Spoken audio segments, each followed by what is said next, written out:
Many visitors, when they come to Yellowstone National Park, don't realize that they're in one of the world's largest active volcanoes. All the hydrothermal, the hot water features in this park are the result of the Yellowstone volcano. The volcano gives us much of our elevation we have in this area because it heats the ground. That ground is less dense, so we have a high volcanic plateau here of 8,000 feet. It has supplied many of the rocks and the soils that are in this area, so the vegetation is responsive to the Yellowstone volcano, and of course the animals are responsive to the vegetation. The simplest, perhaps most eloquent way to describe it is the heart of Yellowstone. Yellowstone would not exist without the presence of the volcano.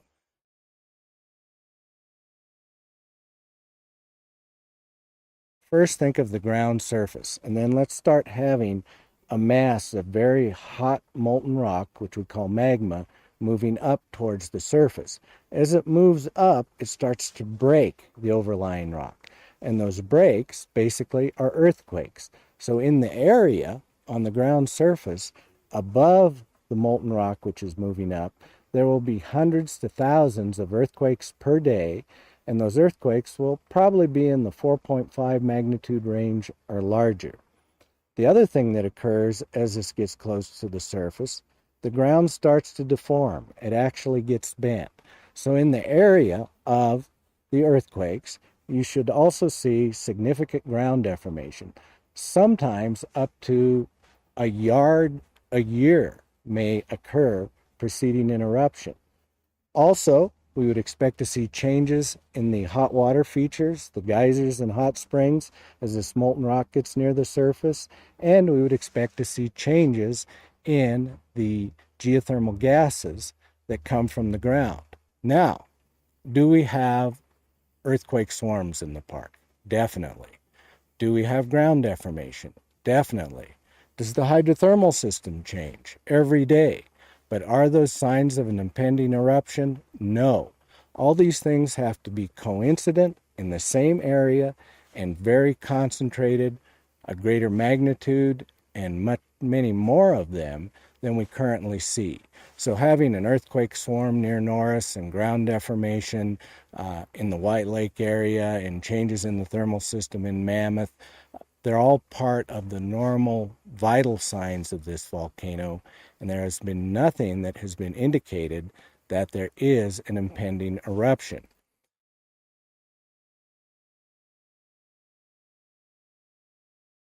In the summer of 2014, there was a 3-mile section of road along the Firehole Lake Drive, which is a side road that is north of the Old Faithful area, that was closed because the pavement had become soft and road oil was seeping up through the pavement. Reports were that this was due to increased geothermal activity in the area, and also people then became concerned that this indicated increased volcanic activity in the area. And this wasn't the case. Yes, the road is in an active geothermal area. It's a side road that allows people to view Great Fountain geysers, White Dome geysers, other thermal features. As such, the road is on very hot ground. When we get a very hot day in the summer, with all the sun beating down on the black asphalt, and the road had recently been chip sealed, so all the cracks in the road were sealed with oil, which not only stopped the rain from getting into the road, but stopped the hot geothermal vapors from escaping the road. So the three things of very hot air temperatures above 80 degrees Fahrenheit, the road being in a thermal area, and the asphalt basically being sealed by new road oil that was black, all coupled to deform the road. Within 2 days, our park maintenance crews had been out and worked on the road and fixed it. It's open for travel and has been ever since after the original 2 days closure.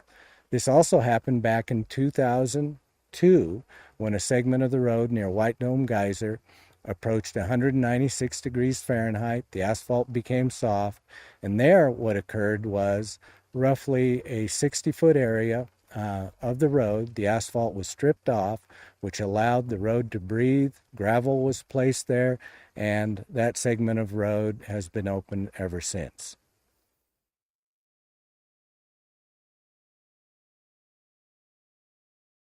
First, let's describe what a super eruption is. It's just a very, very large eruption, an eruption of at least 240 cubic miles of molten material, and usually that molten material is forcefully vented into the atmosphere. It's not just one large explosion, but through time, there's a lot of molten material vented into the atmosphere. In Yellowstone's past, there have been two super eruptions, one at 2.1 million years ago that was about 600 cubic miles of molten material, and one 640,000 years ago that was 240 cubic miles. To put that in comparison, the eruption of Mount St. Helens was about 0.1 cubic miles. So the super eruptions are very large. They do change basically world climate, temperatures, everything else due to the volcanic ashes and gases that are expelled. Do we know if there will ever be another super eruption of Yellowstone? No, we don't. The volcano experts who study Yellowstone, the volcanologists, do not know if there will be another super eruption of Yellowstone. Is volcanic activity and volcanic eruptions, are they in Yellowstone's future? Definitely. But the most probable eruptions are much smaller than these super eruptions. Now, by smaller, we may mean they might be as large as a Mount St. Helens sort of eruption, or even much smaller than that. Maybe an individual vent that puts out a very nice Hawaiian-type basalt flow. A very robust monitoring network is in place in Yellowstone National Park that monitors earthquakes, monitors ground deformation, monitors stress and strain within the earth, and all these data are online real time through the Yellowstone Volcano Observatory. So none of those data, which are publicly available, have ever indicated to the experts that there's even a potentially small impending eruption.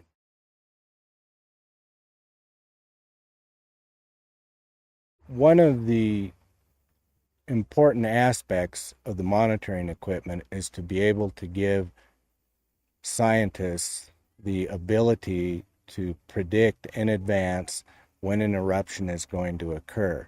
And in its simplest form, the larger the potential eruption, the more molten rock that's coming up over a greater area, the more signals that will occur, the more earthquakes that will occur, the larger the area affected, the more the ground deformation will be occurring in that area, and the more there will be changes in the thermal system and gases.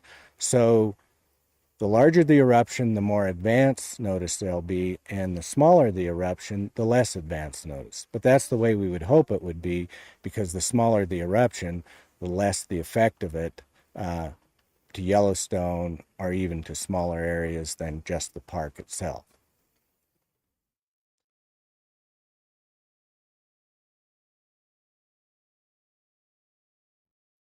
Good morning, everyone. This is Ranger Jake here in Yellowstone National Park, and today we're filming in Mammoth Hot Springs area. Over my shoulder we have Mount Everett's in the background, and I'm joined today by our bear management biologist Carrie Gunther, and that's because today we're going to be talking about the past, present, and future of bear management in Yellowstone. So I want to thank you for joining us in this next installment of our 150th anniversary virtual video series.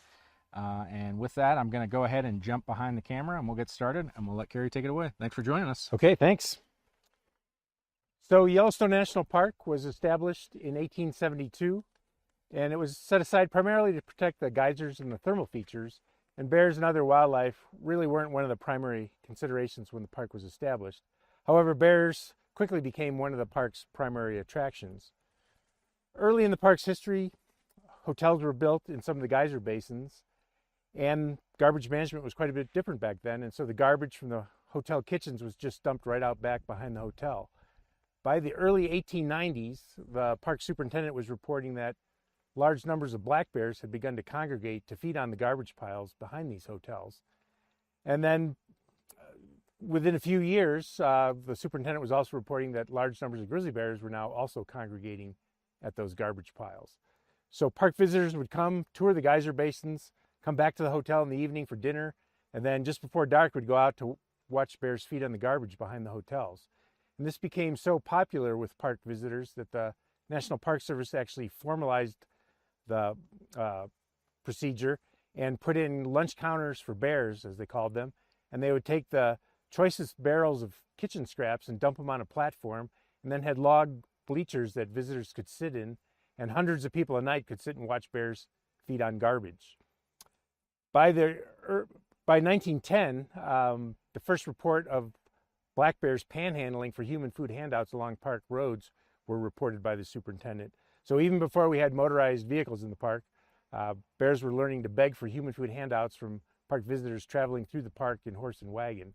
And then this quickly took off as a primary tourist attraction, and Yellowstone National Park became known as a place where you could see bears up close, you could interact with bears, you could feed bears, you could use food to lure bears into interesting positions for photographs. And from that point on, Yellowstone really became known as kind of a bear park. Management of our developed areas and campgrounds was also quite a bit different. We didn't have bear-proof garbage cans or dumpsters. We didn't have bear-proof food storage lockers. And there were no ordinances initially preventing people from feeding bears. And so grizzly bears and black bears would come into the developments and the campgrounds and usurp food from park visitors, sometimes taking their food right off the picnic table as the visitors ran away. Having all these bears that were conditioned to human foods, getting fed by visitors, they were habituated to the presence of people, interacting so closely with park visitors also led to a lot of bear-human conflicts. So from the 1930s, when the park began keeping good records, up through the 1960s, we were averaging 138 bear-caused property damages per year, typically damage to people's vehicles, camping equipment, tents, buildings, mostly with bears trying to get access to human food or garbage. And we were also averaging 48 bear attacks per year. So with 48 bear-inflicted human injuries per year, things were fairly dangerous. A lot of these injuries were relatively minor, but some were quite severe. And so the park began looking into efforts to try to reduce the number of bear-human conflicts and the number of bear-inflicted human injuries that were occurring in the park. Then in 1967 in Glacier National Park, 2 people were killed in 2 separate incidents in one night by 2 different grizzly bears. And that was really a wake-up call for the National Park Service that all the bear parks had to clean up the parks so that bears weren't getting into so many conflicts with people. So that led to Yellowstone National Park implementing a new bear management program in 1970. As part of that program, we closed all the garbage dumps in the park, and from that point forward, we began shipping our garbage out to incinerator in Livingston, Montana, well out of occupied grizzly bear habitat. We also bear-proofed all our garbage cans and dumpsters in the park. We began strictly enforcing regulations that prohibited the recreational hand feeding of bears. We also converted our backcountry campsite system from dispersed camping, where you could pretty much camp anywhere you wanted in the backcountry. We converted to a designated backcountry campsite system where you got a permit for a specific campsite, and in each designated campsite we provided either a food storage pole or a food storage locker. And that really cleaned up our backcountry campsites of any conflicts with bears.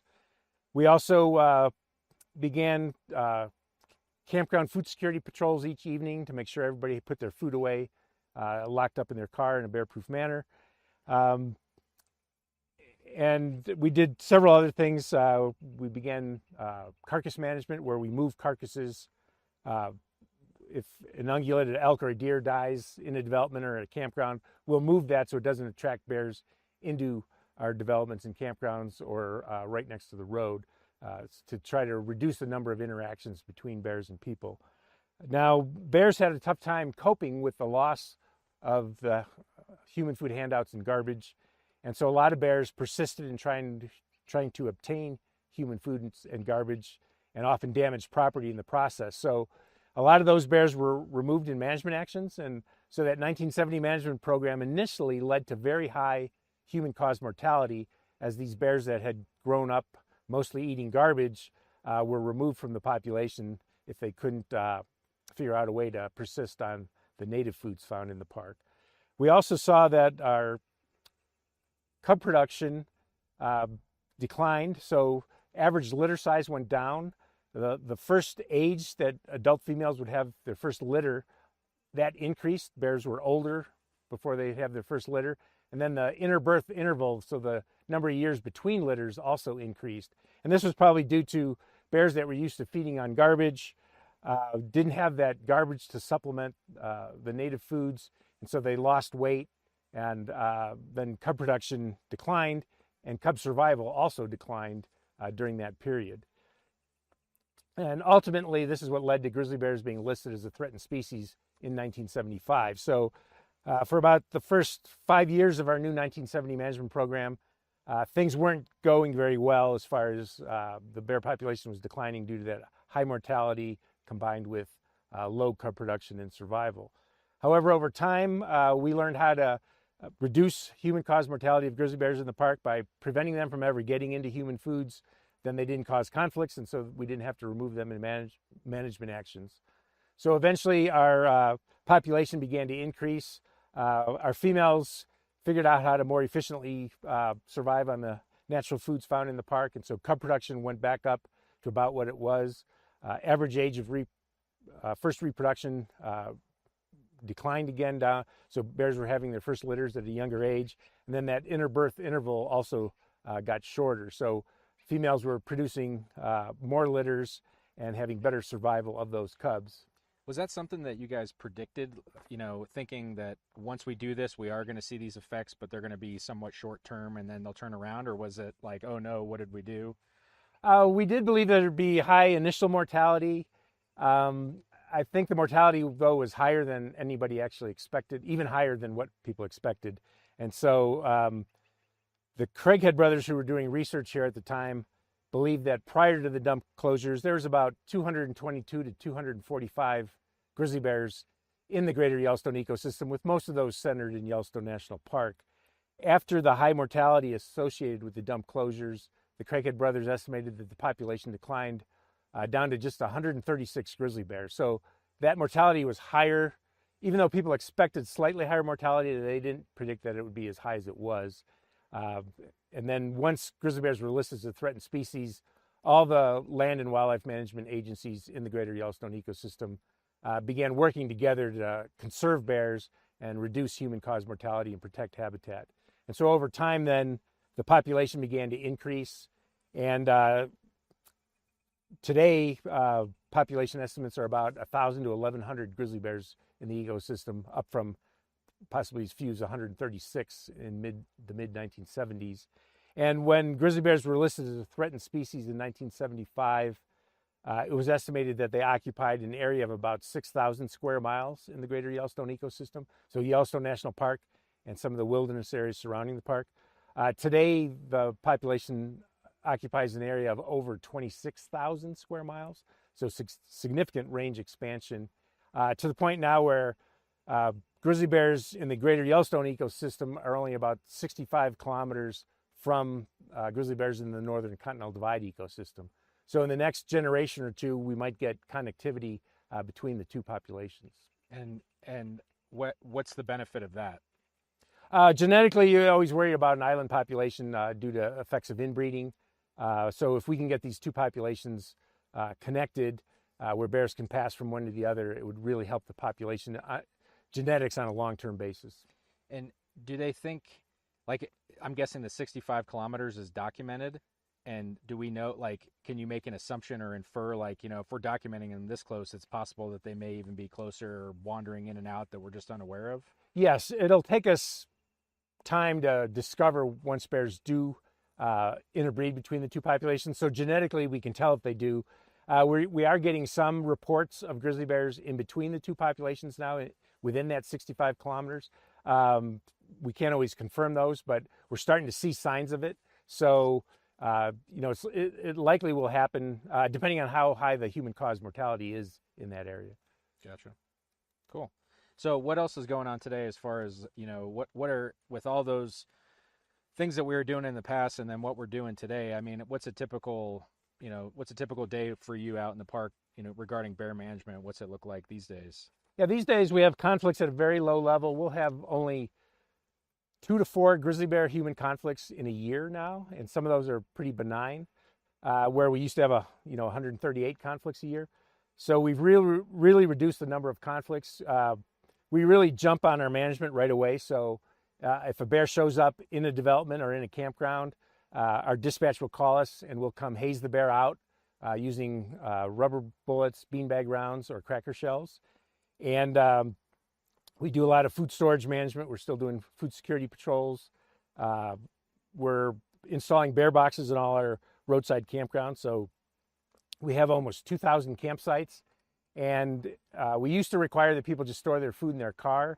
But the more easy and convenient we make food storage regulations for park visitors, the more likely they are to comply. So by putting in a food storage box in every campground, it makes it real easy.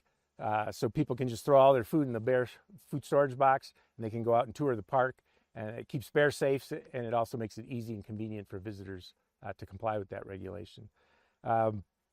We're still doing a lot of carcass management. Nowadays, if an elk or a bison dies near a road or a campground, it might attract anywhere from half dozen to a dozen grizzly bears.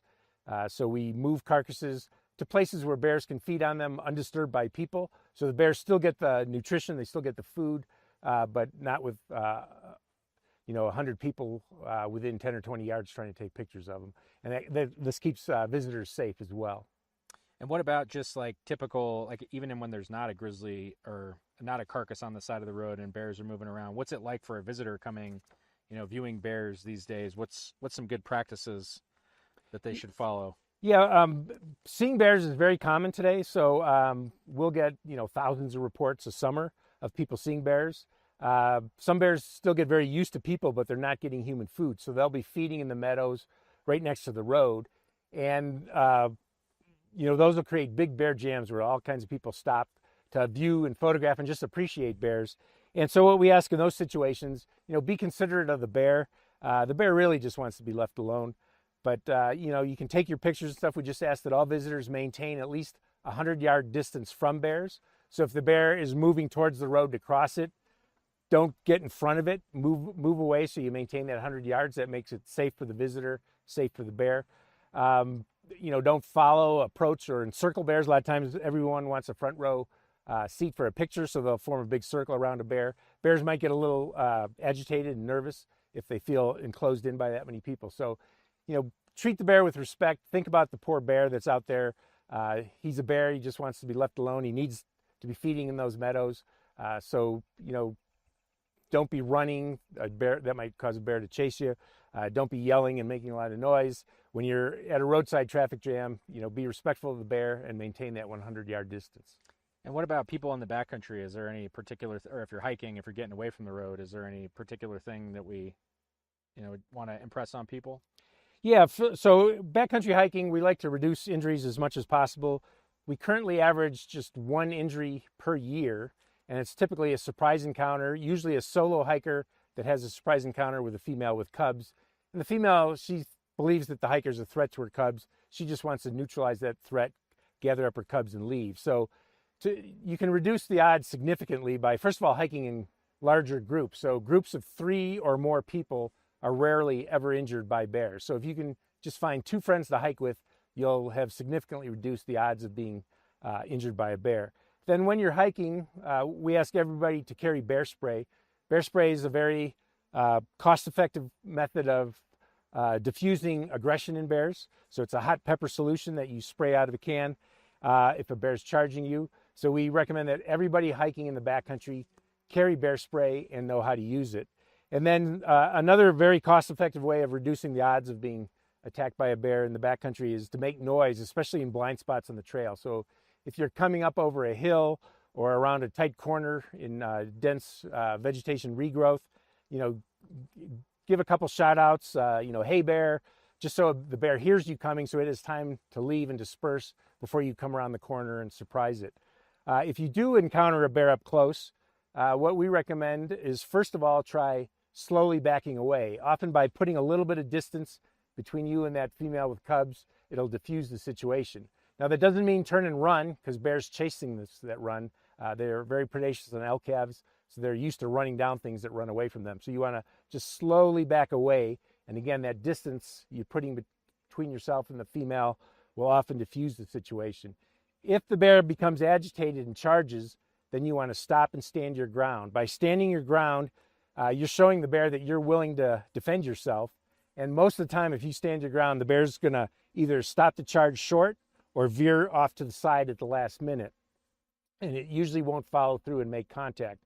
Anytime you have a bear charging you, when it's 60 feet or closer, that's about the range of bear spray. So bear spray goes about 30 feet. But so when the bear's about 60 feet away, it's coming very fast. You want to start spraying, put a big cloud of bear spray in front of you, so the bear has to run through that cloud of bear spray, and then just keep emptying the bear spray into the bear's face. And bear spray is over 90% effective at stopping aggressive behavior in bears. Awesome. So so we talked about the past and the present, and so I guess what are your hopes, for the future of bear management in Yellowstone National Park? What sort of things are we working on? Well, we think with the way that our climate is warming, that our foods are going to change some. So we might lose some bear foods. We could gain some bear foods. Some bear foods are probably going to be less abundant. Others might become more abundant. So we really have to keep a close eye on this population. And again, bears, they're an omnivore generalist.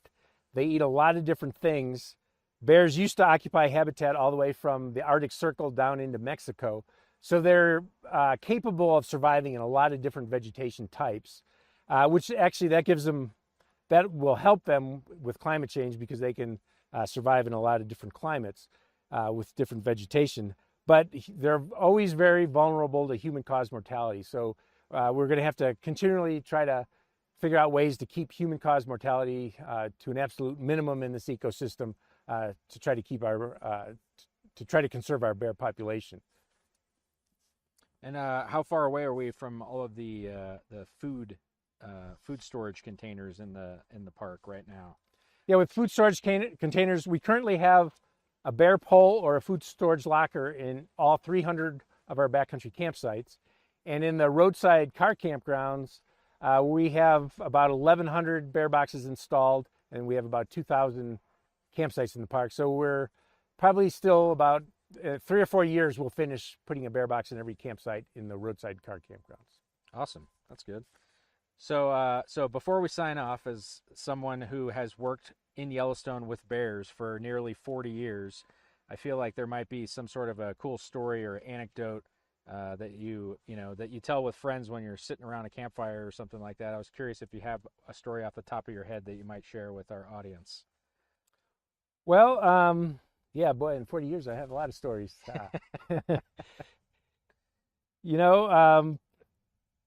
With bears, I think what I find so unique about bears is they're all individuals, and they're extremely intelligent.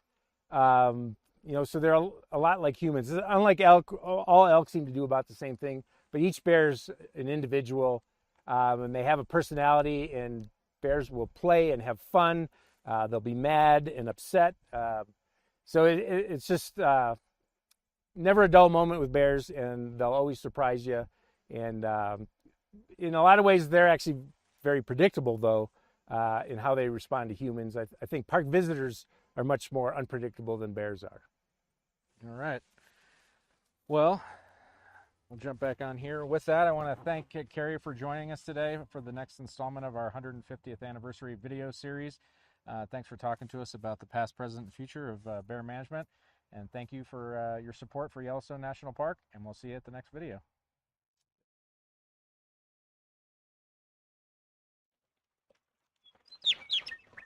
From Yellowstone National Park, this is Telemetry, stories of science and nature from the world's first national park.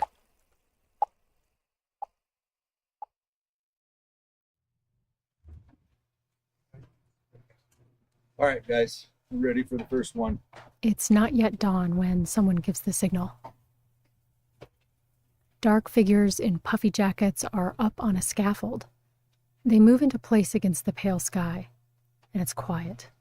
Weirdly quiet for the number of people here and what's about to happen. At the Stevens Creek facility inside Yellowstone National Park, the staff works a system of ropes and pulleys. A corral gate opens, and then a single bison rushes through a curved passage toward what's called the squeeze chute. The gate closes behind. Inside the squeeze chute, mechanical walls close in on the animal's flanks. His ID number is quickly logged.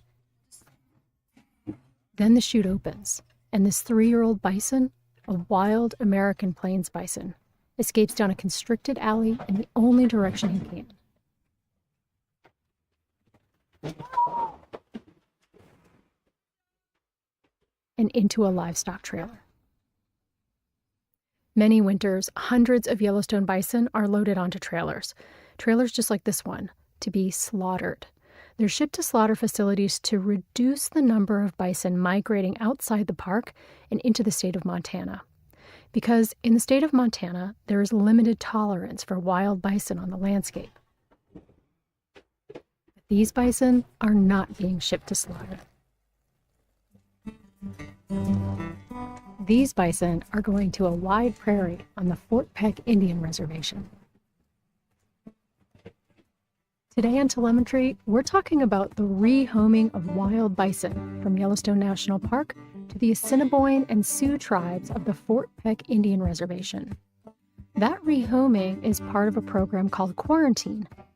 The program is one of the only alternatives to shipping wild bison to slaughter, and its history in the making.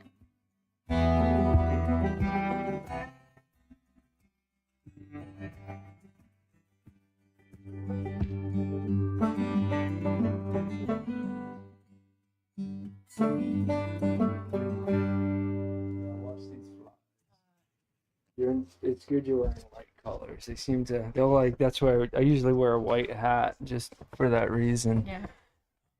Okay, great.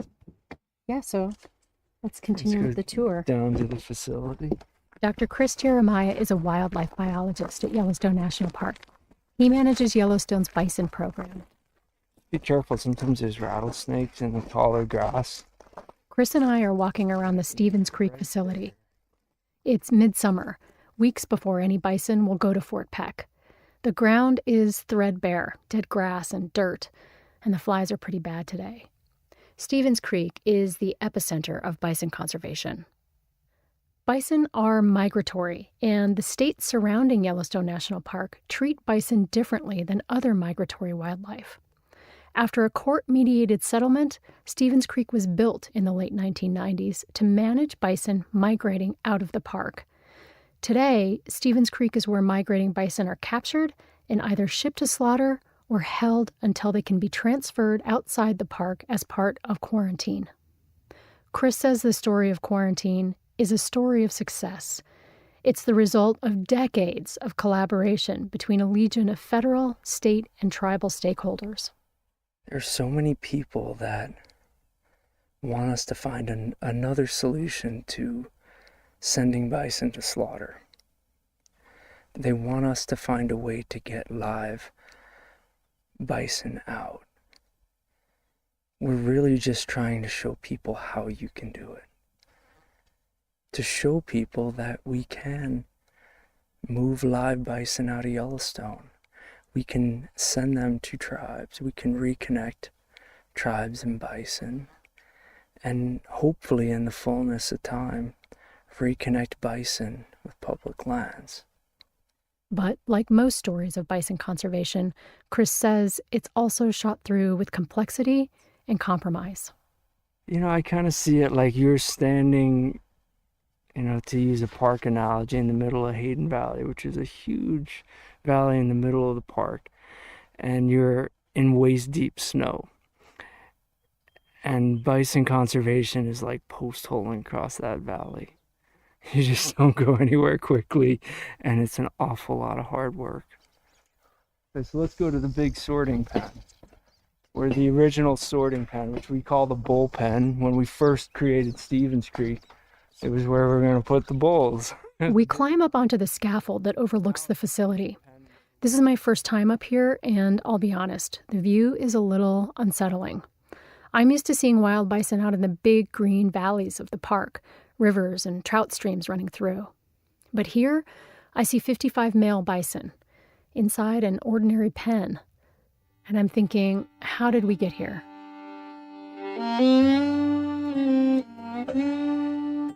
100 or more years ago, many wildlife species, most wildlife species, were harvested to sustain the pioneering, way of people exploring the West. That's Rick Wallen back in 2014. Rick used to lead Yellowstone's bison program before he retired in 2018. And elk, deer, pronghorn, all the large animals were of very low abundance after we colonized western United States.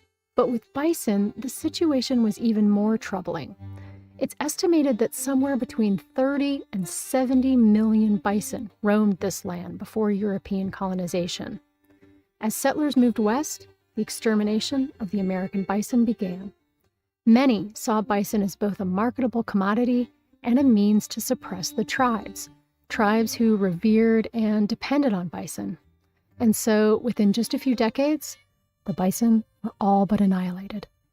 In fact, in the turn of the last century, the only known wild bison were in Yellowstone National Park. There was only a couple of dozen.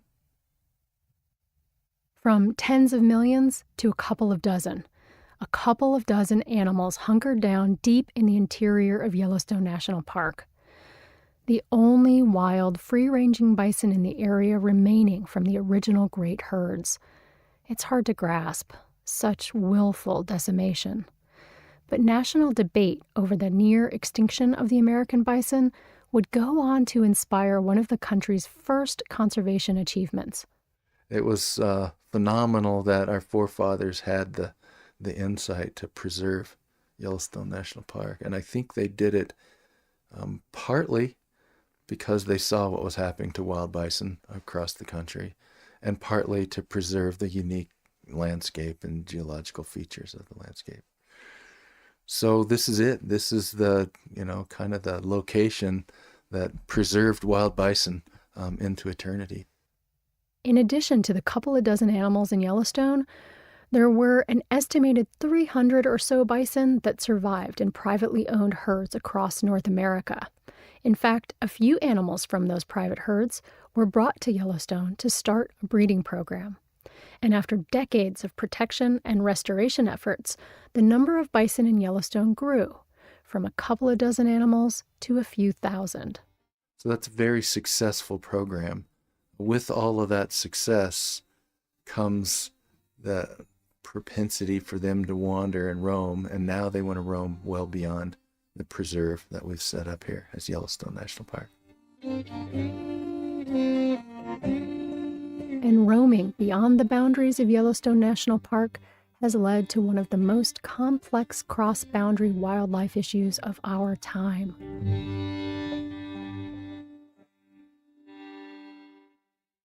3 states surround Yellowstone National Park: Idaho, Wyoming, and Montana. Very few bison migrate outside the park into areas of Idaho and Wyoming. Most of the bison that migrate outside Yellowstone wander into the state of Montana, where there's limited tolerance for bison. Bison are big, they scare people, they break things, and encountering a buffalo at 70 miles an hour isn't very comforting sight. But there are also fears that bison could transmit a disease called brucellosis to cattle. Brucellosis is a bacterial disease that can cause miscarriages in animals like bison and elk and domestic cattle. Domestic cattle introduced the disease to wildlife before the 1930s. Now, wildlife in the greater Yellowstone area, including elk and bison, can give it back to cattle. The concern about brucellosis is that if wildlife, let me back up one step. The concern really is that the livestock industry has worked really hard for many decades to eliminate the disease in livestock. So their concern is, legitimate. They've worked hard cleaned up their industry, and they'd like to see this additional threat eliminated. In an effort to try to eliminate or at least mitigate conflicts between humans and bison in the state of Montana, the state and the federal government reached a court-mediated settlement on how to manage Yellowstone bison. The idea was to limit the number of bison in Yellowstone and reduce the risk of bison migrating out of the park and transmitting brucellosis to cattle. So in order to prevent dispersal beyond our established conservation area, there are years where the agencies need to get together and develop a management strategy to cull bison. Until quarantine, there were really only two main options for culling or removing bison: hunting outside park boundaries or shipping animals to slaughter. Hunting only removes a limited number of animals, so shipping to slaughter has become the primary method of culling wild bison. But here's one of the tricky things about managing bison when it comes to brucellosis. It's elk, not bison, that have reinfected domestic cattle. Elk have reinfected cattle almost 30 times over the last several decades, and elk are not managed the same way as bison. Elk are not shipped to slaughter. In fact, elk roam free outside the boundaries of the park, where they frequently come into contact with cattle. Because of this, many experts argue that the risk of brucellosis transmission between bison and cattle is not a scientifically credible reason for the differential treatment of bison compared to elk. So until there is more support for wild bison living outside of Yellowstone National Park, hundreds of Yellowstone bison will continue to be culled in many years. Some bison are removed through hunting outside the park, some undergo quarantine, and some are sent to slaughter. So that is a very controversial side of bison management. Many people don't like to see the animals sent to slaughter. The National Park Service would prefer not to send the animals to slaughter. But it is a mitigation measure to, allow us to have the acceptance for bison outside the park that we do have. I'm back at Stevens Creek with Chris Jeremiah. We're still looking out over the facility, at the 55 male bison inside their ordinary pen, at the 55 bison who are about to complete part of the quarantine process. Okay, so quarantine is a 3-step process. So probably the biggest challenge that we faced with quarantine was trying to figure out where and how we do these 3 phases. Chris is talking about the protocols for males. The steps for quarantine are different for males and females. But for males, the process goes like this. Phase 1 is a screening phase during which all animals in the group have to test negative for brucellosis during 2 consecutive months. This takes about 200 days. Animals that pass Phase 1 move on to Phase 2. In Phase 2, they must test negative 2 more times over the course of 1 year. And Phase 3 is what's called assurance testing. It's kind of a fail-safe. Phase 3 includes 2 more tests over another year. So for males, that means 200 days plus 1 year plus 1 year. So when we originally built this pen,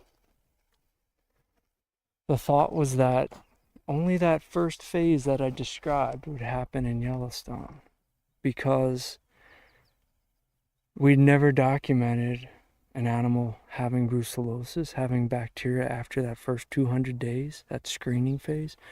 We thought that that would be sufficient, and Fort Peck would be the place where they'd undergo that Phase 2 quarantine and Phase 3 assurance testing. So we didn't think they were going to be here that long. We thought they'd be here 200 days. The tribes thought that way too. They built their facility with managing the full quarantine process in mind. The facilities up at Fort Peck are much more capable for handling large numbers of animals, than what we have here. It has all of the infrastructure, it has all of the land, and it's much larger than any of the structures within Yellowstone National Park. It's a great place to do quarantine. And on top of that, all of the costs associated with caring for and feeding animals would not be incurred by the federal government. But disease management protocols dictate that it's only after an animal passes phase 2 that a state veterinarian can certify it as brucellosis-free. And according to Montana state law, only brucellosis-free animals can be transported outside the designated surveillance area for brucellosis, which surrounds Yellowstone. So we were stuck at this impasse. So I think we got to the point where maybe it makes sense to try and reach the common ground that we all have and start getting operational quarantine started. And for now, that means phase 1 and 2 happen inside the designated surveillance area for brucellosis, and only phase 3 happens at Fort Peck. Something we've had to learn now is, well, can these bison actually live in an old weed field?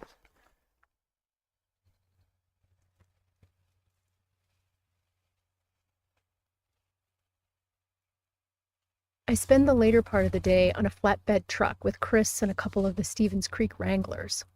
They fill the truck with bales of hay, then Chris drives around the pen in a wide arc. The wranglers flake bales of hay off the back of the truck. The bison file in behind to feed. They follow the contour of hay in plodding steps. Almost 2 years of this.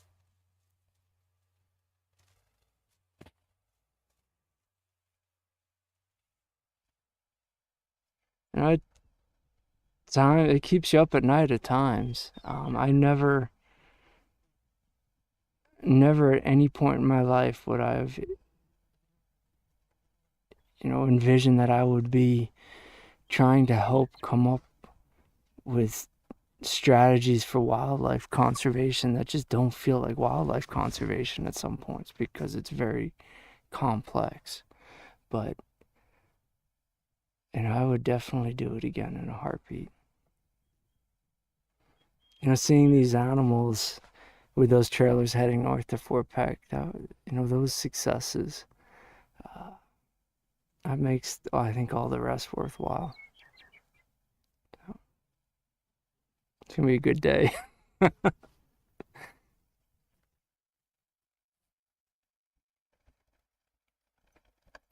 Oh, this is great. We got room. How's that for some space? On August 19th, 2019, 7 trailers full of bison pulled into the quarantine facility at the Fort Peck Indian Reservation. The Fort Peck Reservation lies beyond a stretch of northern Montana called the High Line. I've heard people describe it as God's country, and now I see why. Rolling hills of late summer grass and wheat draw an endless line under a wash of blue. These bison traveled 500 miles to get here. They're the first of that larger group of bison to be transferred to the tribes, 55 in all.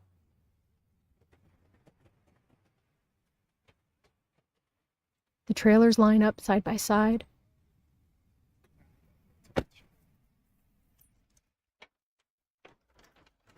Workers unlock the trailers.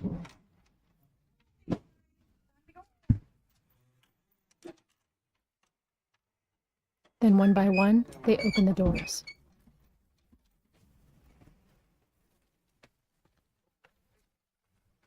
"19 wild bison barrel out of the trailers and into the prairie beyond. The start of a new fate for Yellowstone bison captured at Stevens Creek.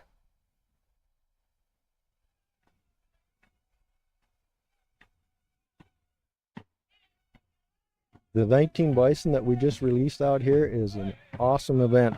That's Floyd Azure, chairman of the Fort Peck tribes. It's a feeling I can't express. I mean, it's something that I don't know. I think you have to be Native American to understand what it is. Chairman Azure is looking out past the fences at the group of bison that are noses to the ground, nibbling on bites of grass. It's just like, that's beautiful. I mean, you don't see anything more beautiful than that. And my ancestors seen that every day, and they realized what they had. And now I understand. That's why they were very protective of the bison. It was their everyday survival. So, and that's what I feel today is just that I understand. Bison hold great value, cultural and spiritual value, for many tribes. And Yellowstone bison are special because they're seen as some of the only genetically pure descendants of the ancestral herds that once roamed across North America. Many tribes view the treatment of bison as a grave injustice and see the restoration of bison as a source of healing. I want to get back to where we were back then, where we took care of ourselves, where we didn't have to depend on any government or anybody. We took care of each other. We took care of nature to make sure that we had food for the next day.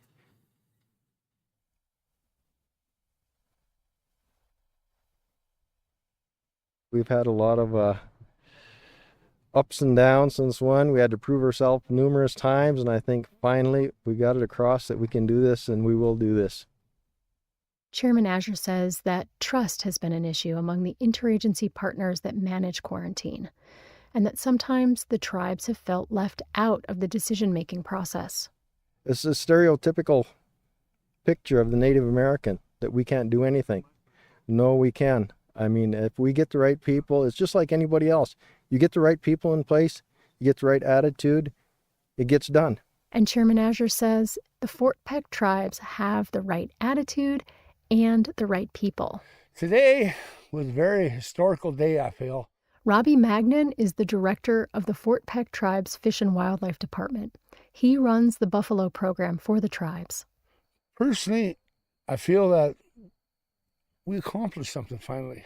We wanted to see these animals come out alive. Our whole goal is to get buffalo restored other places in the United States. Once bison complete their last phase of quarantine at Fort Peck, they can be released on the reservation or go to other tribes and organizations that want to establish conservation herds. In fact, the Fort Peck tribes have already transferred some of their earlier quarantine graduates to the Bronx Zoo and some to the Wind River Reservation in Wyoming. And the Fort Peck tribes are actively exploring more possibilities like these with the Intertribal Buffalo Council. That's a coalition of 69 federally recognized tribes committed to restoring buffalo to Indian country. Robbie Magnan says it's time for tribes to reconnect with the buffalo. Buffalo always been part of the Native Americans' economy.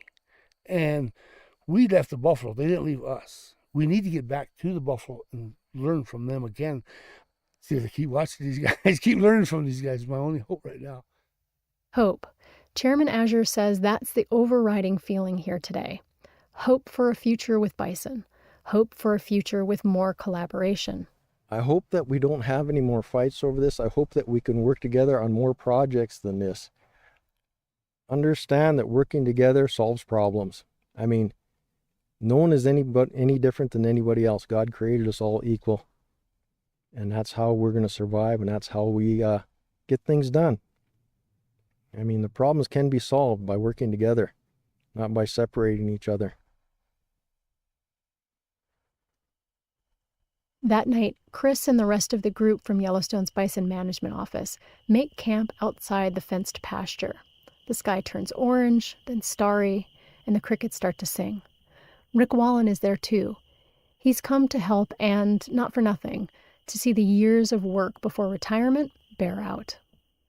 Well, you know, Yellowstone bison for many decades have had a frightful ending when they leave the national park. The conservation of Yellowstone bisons should never be about, fright. They're not a pest on the landscape.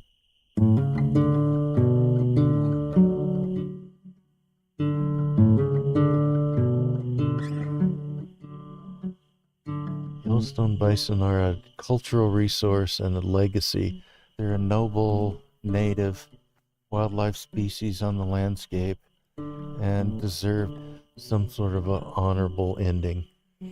And for these animals that want to migrate out of the national park, they find that there's no place for them to go. We've spent a decade trying to find a place for them to go. And that place right now is a trailer trip to Fort Peck Indian Reservation. And the tribes here at Fort Peck honor them more than most of the world. So, until we can find more space for wild bison, the greater Yellowstone area, this becomes an alternative to, a death trap and a shipment to slaughter. And we're happy. We're happy to see them find tall grass and beautiful sunsets on the prairie where their ancestors once lived by the millions. May they long live a happy life.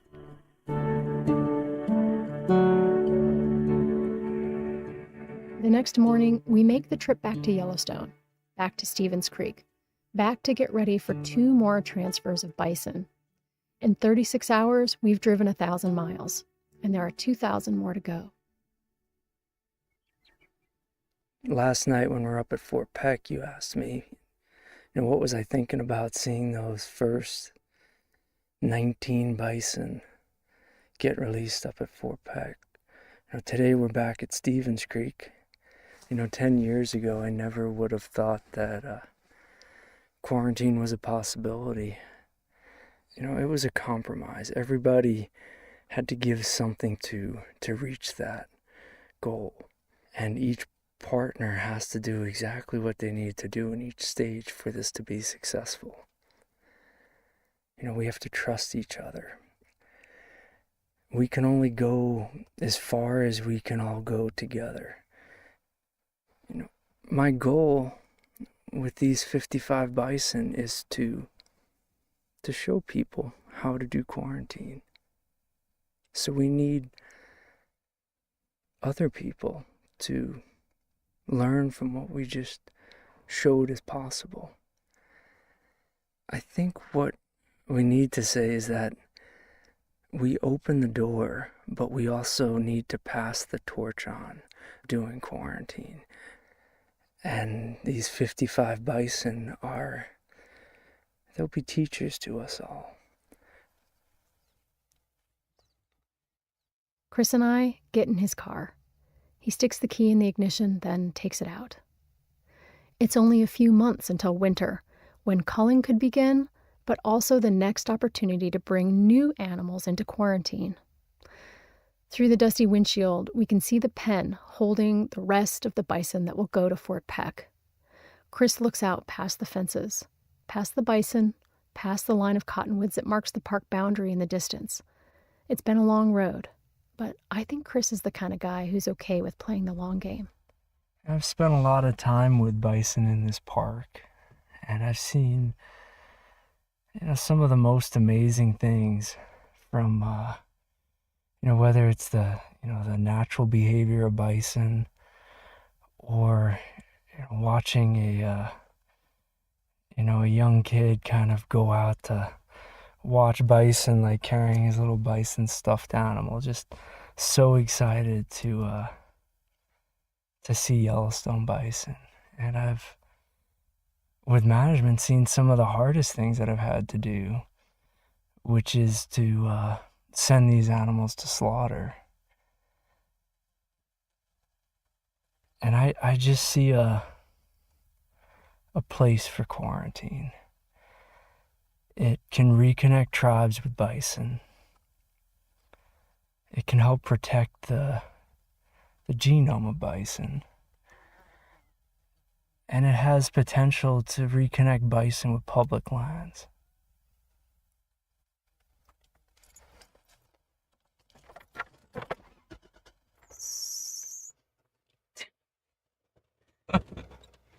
Tell me about your truck. It's a 1907 Tacoma. 1997. Did I say 07? How many miles? 271,000. It's time to replace the fan belt. As Chris and I drive back to his office, we pass under the Roosevelt Arch. It's a 50-foot stone arch with the inscription, "For the benefit and enjoyment of the people." That's a phrase from the 1872 legislation that established Yellowstone National Park. For the benefit and enjoyment of the people. And not just some of the people, all of the people. Just that one phrase. It holds so much. How simple things might have been if Yellowstone had been established solely with the preservation of nature in mind. But it wasn't. And that tension, that balance, between managing for our ecological values, our cultural values, and our political values is what makes our decisions so hard and so worthwhile. Make no mistake, we have tough choices ahead, but even Theodore Roosevelt knew that nothing worth having comes easy.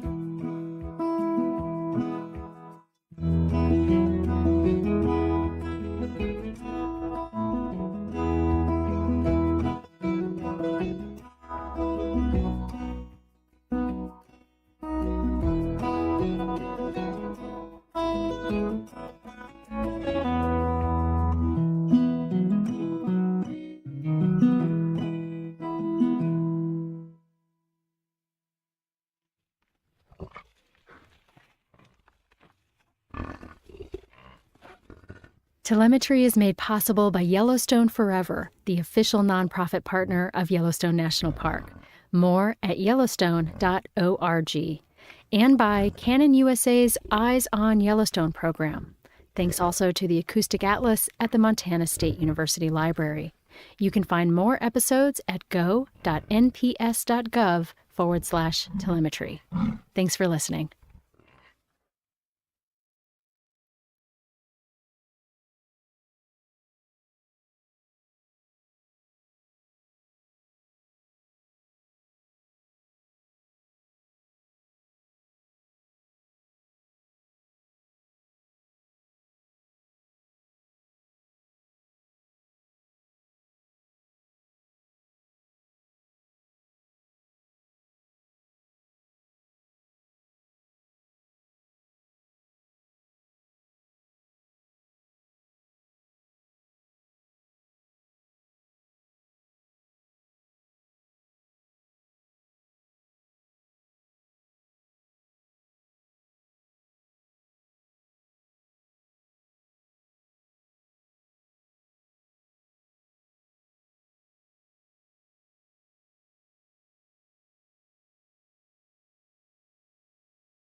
Many visitors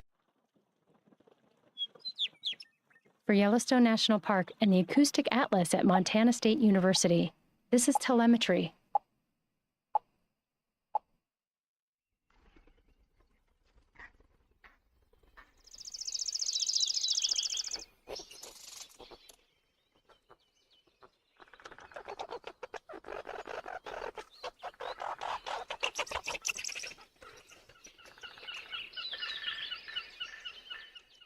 You know, every season in Yellowstone is pretty fantastic, but if you're into listening to the sounds of animals, spring and summer, well, there's just nothing like it.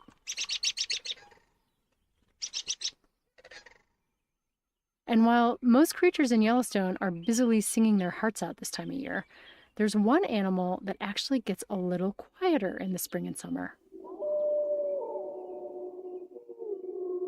And that's the wolf.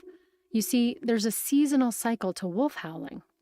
Howling ramps up through the fall and it peaks in late winter. Then comes springtime. Howling abruptly drops off, and this is caused by the female choosing a place to den that they really want to keep secret, if at all possible. That's Kira Cassidy, research associate with the Yellowstone Wolf Project. Choosing a den site is extremely important for a wolf pack. It's going to be their hub for the entire summer. It's the house of the entire next generation. And it has to be protected, of course, because the tiny, helpless pups are going to be there for several months. We've had cases where a pack has attacked another wolf's den and even killed the pups in some cases. They don't really want to let other packs know where they are and what they're doing. And in order to avoid that, they keep quiet. Now, it's not only the frequency of howling that changes throughout the year, but the type of howling shifts too.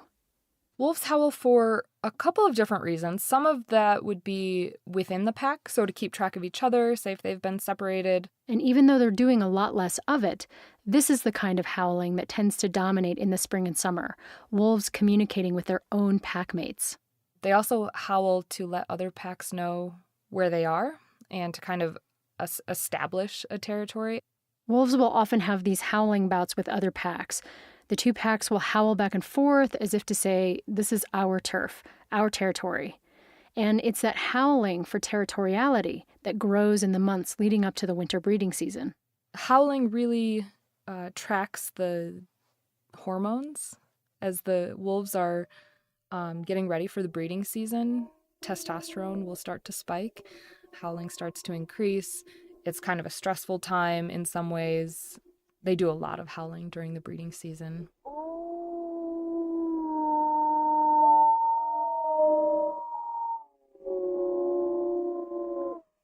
They also probably use howling as a way to advertise the number of wolves they have in the pack, the type of wolves they have in the pack. If they have a lot of big male fighters, that's going to come across in a howling bout with another pack.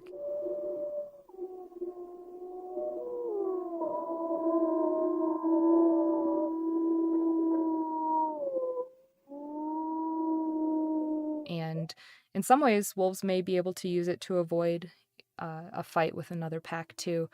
They can kind of create that space between each other, let each other know where they are, but also let them know who they are. Kira's specialty is looking at territoriality in wolves and interpack aggression, basically when two packs come into contact with each other and fight. Sometimes wolves will fight until one pack or one animal displaces the other, and sometimes they'll fight to the death. This running into other packs is so vastly important to a wolf pack. It's, of all the wolves that live in Yellowstone that we've radio collared, some of them disperse outside of Yellowstone, of course. But if they live their whole life in Yellowstone, 2/3 of them end up being killed by other wolves.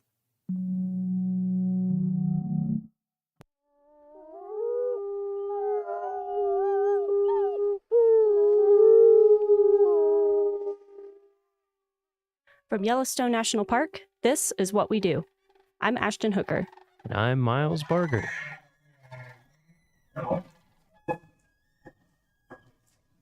Hey, Miles. Hey, how's it going? Hey, good. How are you? Pretty good. Pretty good. Pretty good. Well, thanks for joining. We are joined today by Brett DeYoung. Hello. Thanks, Brett.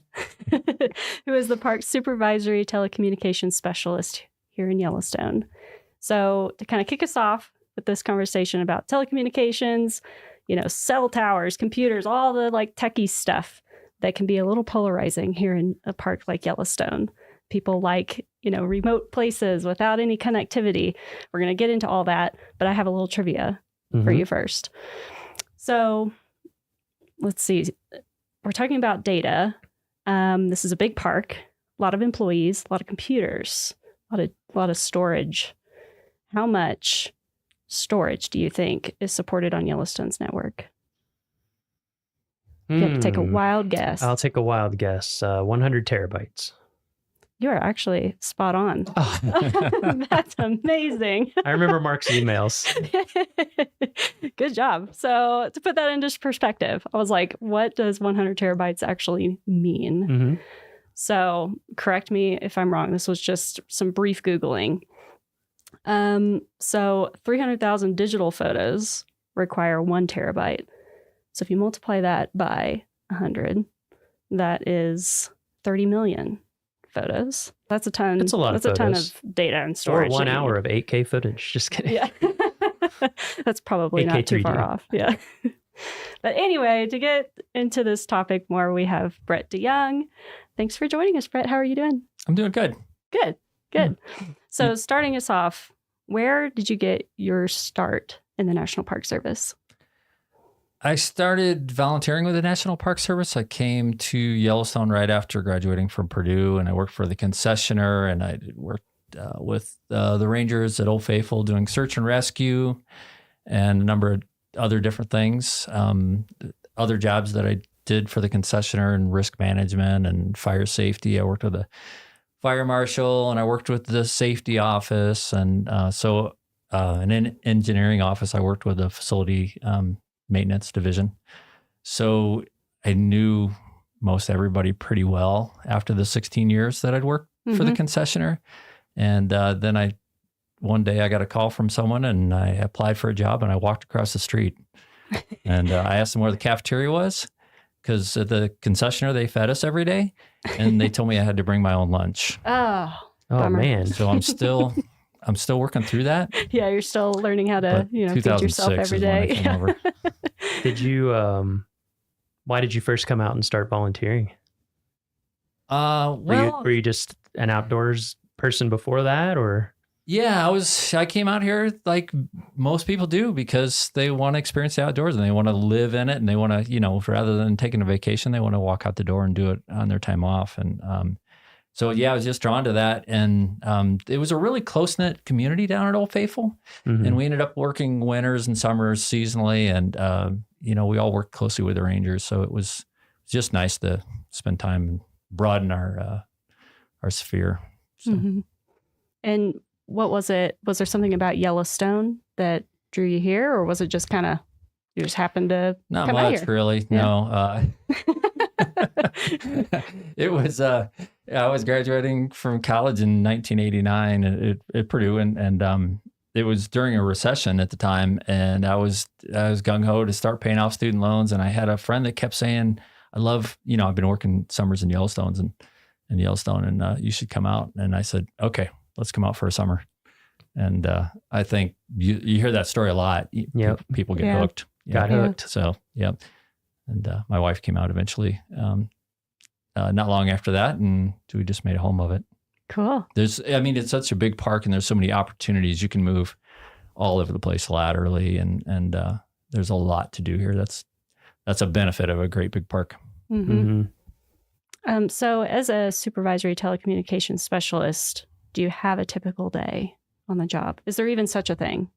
Does it vary by season? What does that look like for you? Most days are typical. When you get into a supervisory position, you don't get out in the park as much. So there's a lot of office time, which is, can be the downside. The upside is that you work with you have a staff and they become your team, and that's fun too. And you kind of live through them in a lot of ways. But a typical day, so we support Yellowstone's dispatch center, which is an 8-position dispatch center. It's FCC licensed, and it's an alarm monitoring center. It's a very busy center, as you all know, and it also supports the communities of Gardner and Corwin Springs and Silvergate and Cook City, and but we support all their technology, all their systems, their 911 systems, their CAD systems. That's their dispatch system. And it's very complex. So if I didn't get a call in the middle of the night from a dispatcher, then the first thing I do is when I get up at 4:45 in the morning is I look at my phone to see if there's any emails from any dispatchers, and maybe a radio system wasn't working correctly, or they weren't getting, when a 911 call came in, it didn't give the phone number or the address, or it was a, misroute or something like that. So I look for those first thing just to see what the day is going to be like.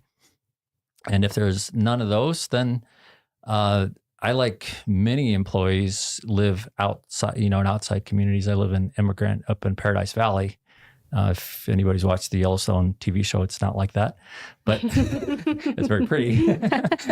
But I live, so it's an hour commute for me. And we have a rideshare program that we've been doing since 1991, where employees all ride together, and it's a great thing. So, and I've been the program manager of that since 2016. But so sometimes I'll drive the van and drive a bunch of my employees to work. And anyway, so typical day. Then we get here at 7. A lot of us work 10-hour shifts and get in at 7. And I go around, I work with all my staff. I see what the telephone people are up to, what the IT people are up to, what kind of challenges they have, what's on the agenda for the day, what the alarm shop's doing, what the radio shop's doing. And after I've caught up with all of them, then it's like a lot of other jobs. It's emails and contracts and phone calls and meetings. Gotcha. And so that day that you said you walked across the street to start working for the Park Service, obviously you didn't start out as like a supervisory telecommunications specialist. So can you tell us kind of your path from there to where you are now? Like, did you have other jobs in the meantime, or? Yeah, that was pretty linear. I came across the Dual Fire Alarm Systems project. I was working in the engineering department with Xanterra, and we had tackled some big fire alarm system deficits. We took care of big buildings with Xanterra, the concessionaire. We did the Old Faithful Inn, the Lake Hotel. Really important overnight occupancies where you can't have, you can't empty the building in the middle of the night because of a nuisance alarm. We did that sometimes.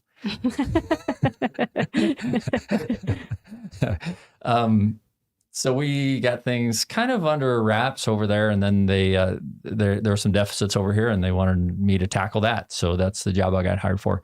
But then I became the alarm shop supervisor, and then my supervisor at the time that hired me, he went on to be the superintendent of American Samoa National Park. So then I detailed in his position, and eventually I got the position. So, nice. And he's now the superintendent of Death Valley. So he never liked the cold. Yeah, I was about to say, yeah, not the place to be if you don't like cold here in Yellowstone. But an interesting thing about him is he hiked every single trail in Yellowstone. Wow. And he was here 5 years. His name was Mike Reynolds, and he's still the superintendent of Death Valley. And then when he completed that project, he started hiking them backwards. Oh, wow. And then he left for American Samoa. Wow. So, yeah, I haven't. That is an accomplishment. I'd like to do that, but it hasn't happened yet. So you kind of ran through all of them, but I'm just curious if you could restate all of the different systems that fall under telecommunications in the park, because I think people, I sometimes I forget, I'm like, I think I'm covering all of them, and I forget fire alarms or something like that. I forget sometimes too. Yeah, there's a lot. There's a lot. And then we're reminded. So the radio systems is a really important one, the land mobile radio system. We've got a big complex system, and that's what the rangers used to talk, and we send out pages. We still do pages for our advanced life support crews and EMTs. Law enforcement. There's resource protection people that are doing bear jams and animal jams and things like that. And it's just safety too for people working in the backcountry so they can communicate.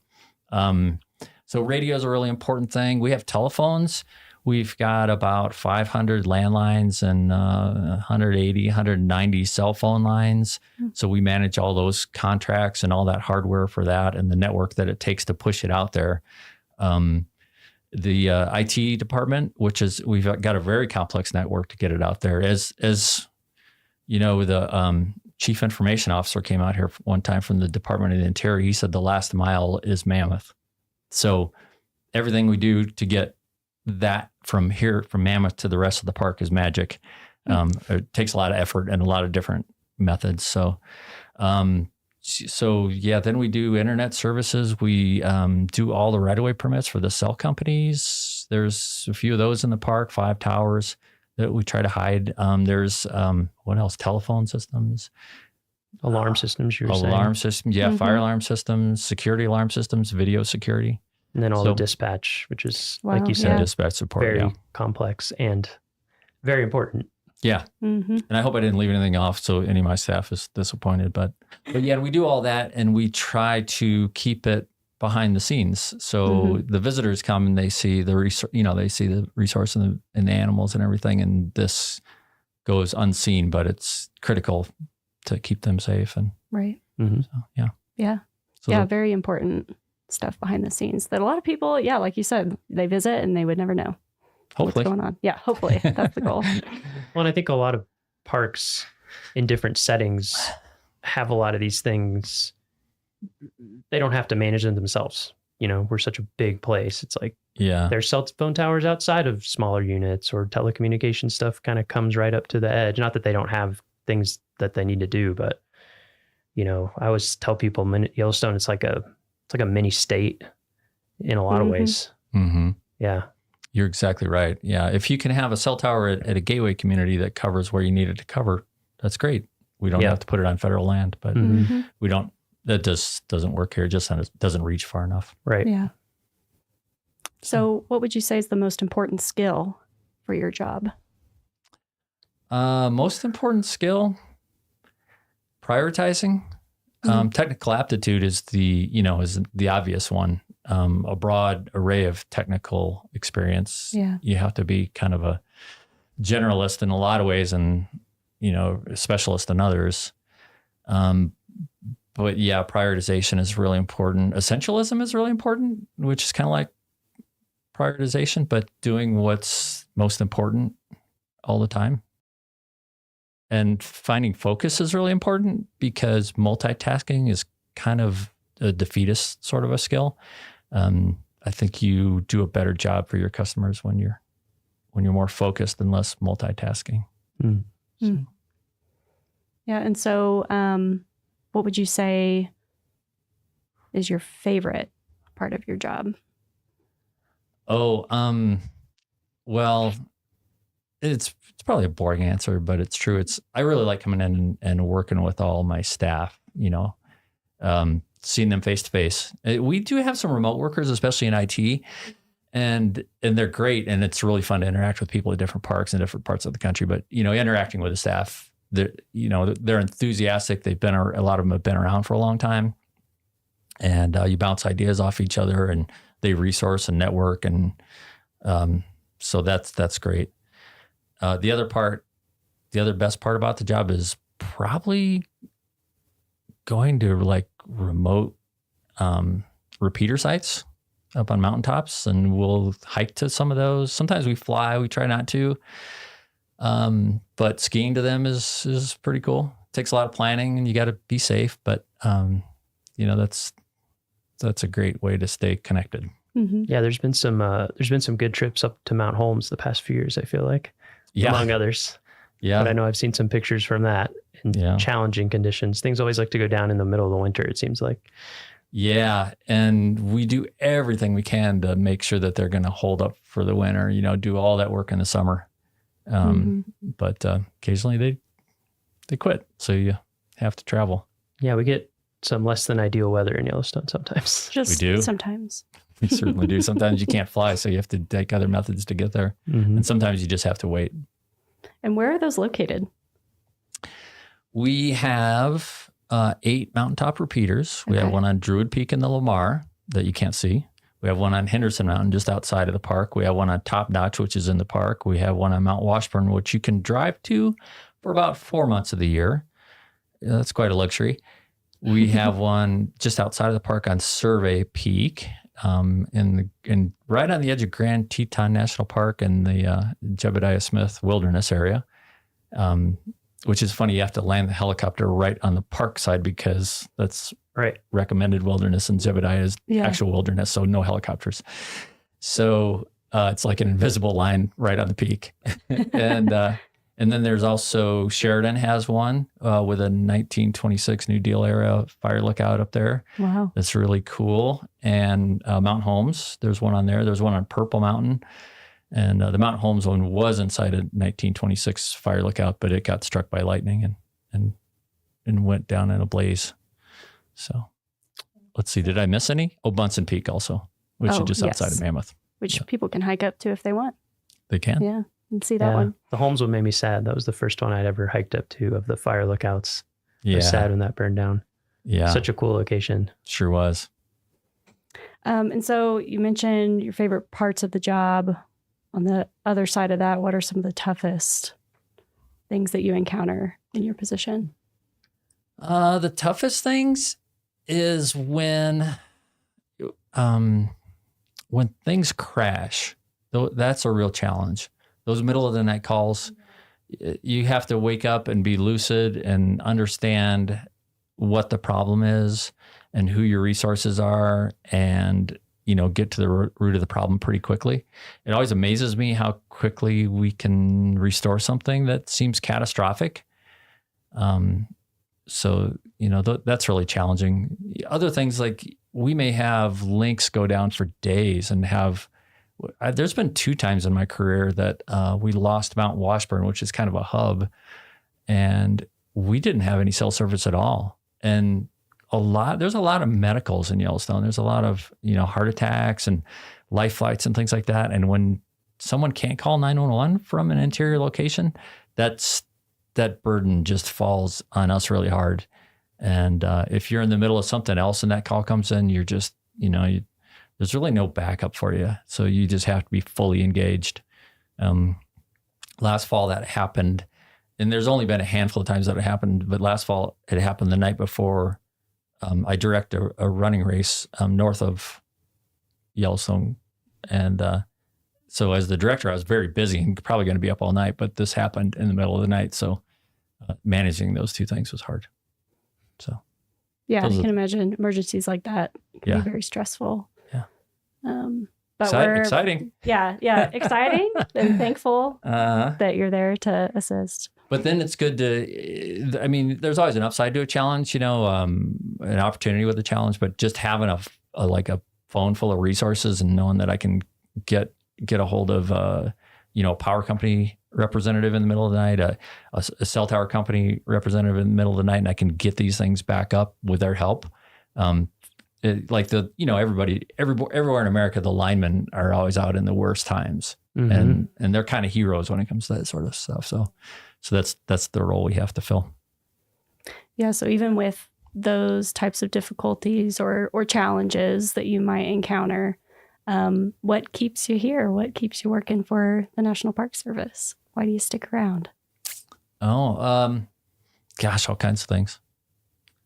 I mean, just the whole mission of it. Oh, one of the biggest things is just that this is just still an intact ecosystem. And, all the predator-prey relationship, all the predators that are restored, and that's amazing. And I've been here 30 years and you don't get over that. So that's a thing. And then the people, and I don't know, I could go on and on. Yeah. Skiing's pretty good. Yeah. Maybe not this winter. I try not to talk about skiing too much. Because you guys only have so much time. Yeah. We'll have to hear some ski stories another time. But do you have in all your years being here in Yellowstone, working for the National Park Service, do you have a defining moment? Is there a moment that sticks out to you that you're like, yes, like that's why I work here, and it was super rewarding? Okay, here comes a ski story. Okay, perfect. We had Mount Holmes, and Miles, you referenced this, but in 2011, Mount Holmes, the repeater antenna went down in December, and there was a big storm coming in, And the Mountain Homes repeater is also used by Montana State Patrol for Highway 191 outside of the park, where there's a lot of accidents. It's a dangerous road. It's a pretty important one. So, but we couldn't get a helicopter in because the storm front was coming in fast. So we decided we were going to ski it. So it was a team of 3. It was another guy, Dustin Seen. He was a radio tech with us. Now he's the superintendent of Bighorn National Monument and Bighorn Recreational Area and some other stuff. And Doug Krause, who's our hill tech foreman. We put together that trip in December, which there isn't much daylight. And we thought we'd stay in the Winter Creek cabin on the way in. We opened up the door, and it was about a ½ inch deep in mouse poop. Ooh. So we said, nope. We're not going to do that. We thought we can push to the summit. So it was a real big effort. We got to the summit, and I got the cabin opened, and the storm was starting to pick up. And this is a 10,300 foot peak. It's a big effort. It took hours, and it's a long ski in too, right? I mean, it is a long ski. Yeah, it's a 10 miles. Yeah, one way, it's right? eight hard miles. Yeah. Yeah. So yeah, we got the cabin opened up. We got a temporary antenna installed, testing it out, and then we got that door closed. And the storm came in and just blew so hard all night. It just rattled that fire lookout all night, and but that was pretty neat. We were testing the radio from inside, and we were talking to Montana Highway Patrol on this really remote site. And next morning, ski out was nice. Oh, that's super cool. So that was good. Yeah. Good trip. Yeah. I don't know if that was a defining moment. But that's one of the good ones. Yeah. Definitely memorable. It sounds like. Yeah. Yeah. Yeah. So I'm just, you said about 30 years you've been doing telecommunications stuff in Yellowstone, right? Yeah. I feel like, of course, all fields change over time, but I feel like telecoms may be the fastest changing field in the past 30 years, I would venture. So what's it been like to see? I mean, even I'm trying to think, my first summer here was 2006, and I think there was like a payphone in our dorm. I mean, there was no internet that we could even use, or my cell phone didn't work unless I drove a long way. I would think I was at Canyon.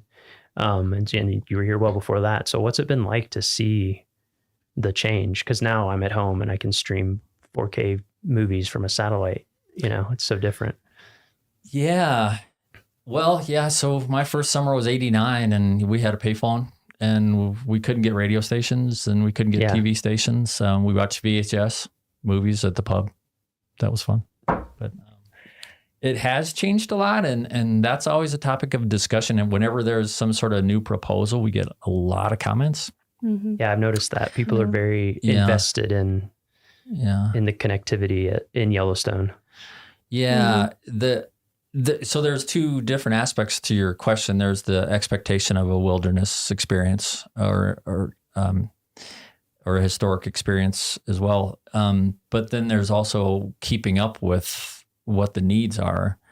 And then, we're also a government agency, so we're on a government network, and we have cybersecurity issues, and we have to protect those perimeters like vigilantly as much as any other government agency. Mm-hmm. Mm-hmm. So we're always protecting ourselves from threats, so that's the biggest agent of change these days. Is keeping up with that and all the training and what we have to do for that. But everything in the middle between then and now, we've gone from, like you said, you had a cell phone, there was very few towers. Mm-hmm. We've added a few. We've definitely put a stop to more towers. But there was a point when Suzanne Lewis was the superintendent, and she said, I'm the only one who's going to have a cell phone. Mm-hmm. And then, then that expanded a little bit, and now we've got 150 of them out there because it's kind of a tool that everybody has to use, and the cost has gone down. But so, yeah, that's a big question. It's changed. A lot has changed. And we're fortunate to have some people that have been working in IT for 35 years, which is pretty neat because it's fun to hear their stories. Mm-hmm. But we also do have a wireless communications plan that the park put together in 2009, and that limits a lot of our wireless technology.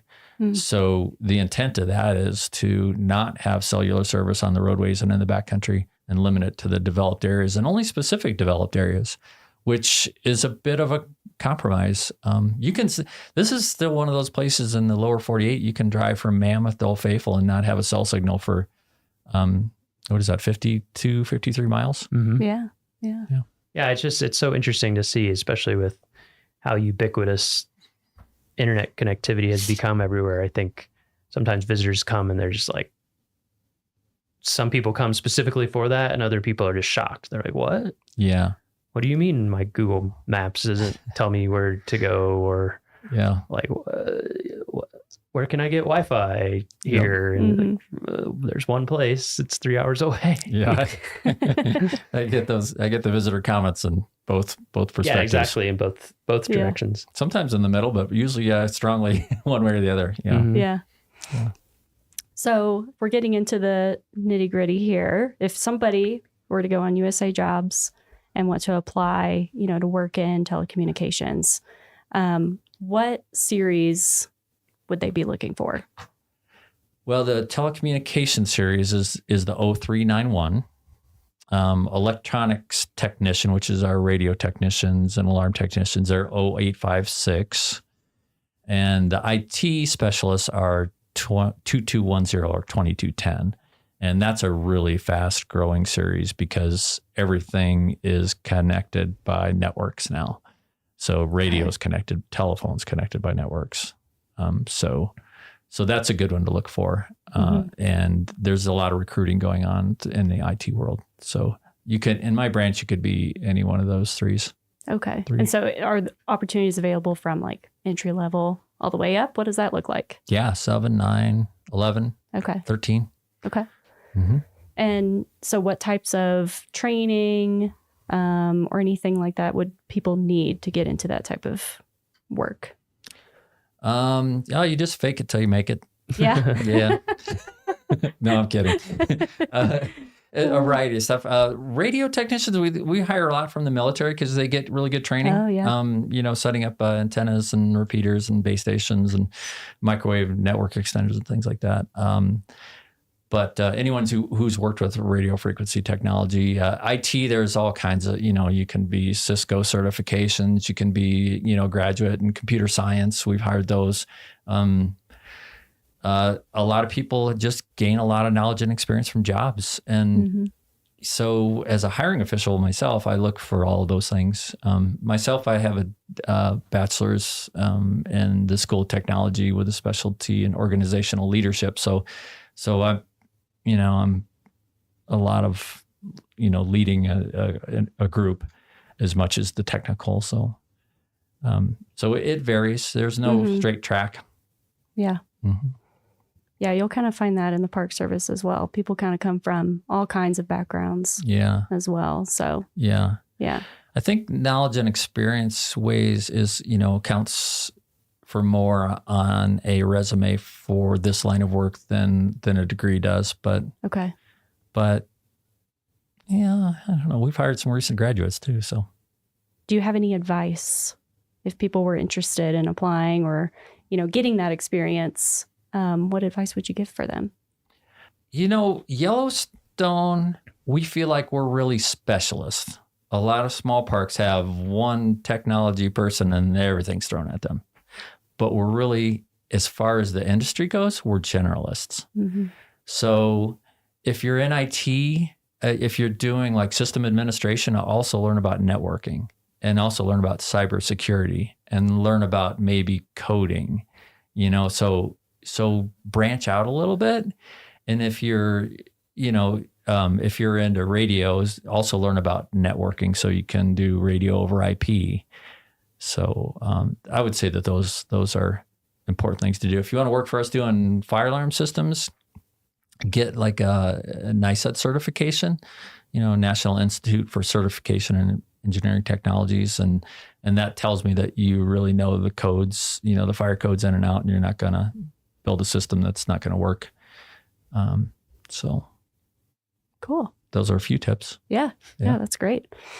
And so finally, the last question we like to ask everybody is just about your personal experience, any memorable experience you've had. It could be either in Yellowstone or any other national park, work or personal time.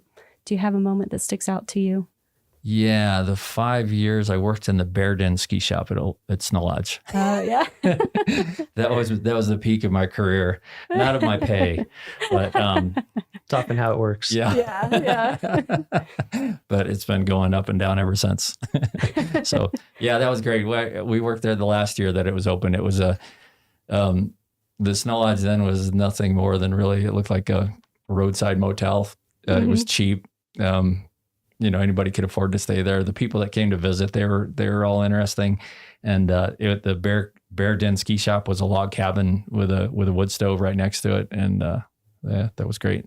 They built a new hotel, the Snow Lodge Hotel, and the ski shop's in the gift shop now, and it's all still good. But those were good days back then. There was quite a community back then too. They were really strong skiers and outdoors people, and just a lot of fun. That sounds awesome. And many rangers worked in that ski shop too over the years before they moved over to the Park Service. Cool. Yeah. Well, I think that wraps it up. Yeah, that was great. Yeah. Thank you so much for joining us, Brett. Thanks for having me. Yeah. It was fun. Well, that's it for this week's episode of What We Do. Thanks again to our guest, Brett DeYoung. If you like what we do, rate and review the show wherever you listen. Every positive review helps new listeners find the show. If you have questions or want to learn more about a particular job, contact us using the form at go.nps.gov/whatwedopodcast. Thanks for listening. From Yellowstone National Park, where spring feels about 3 weeks ahead of schedule, this is that Scott guy you know and love with a brand new episode of This Week in Yellowstone.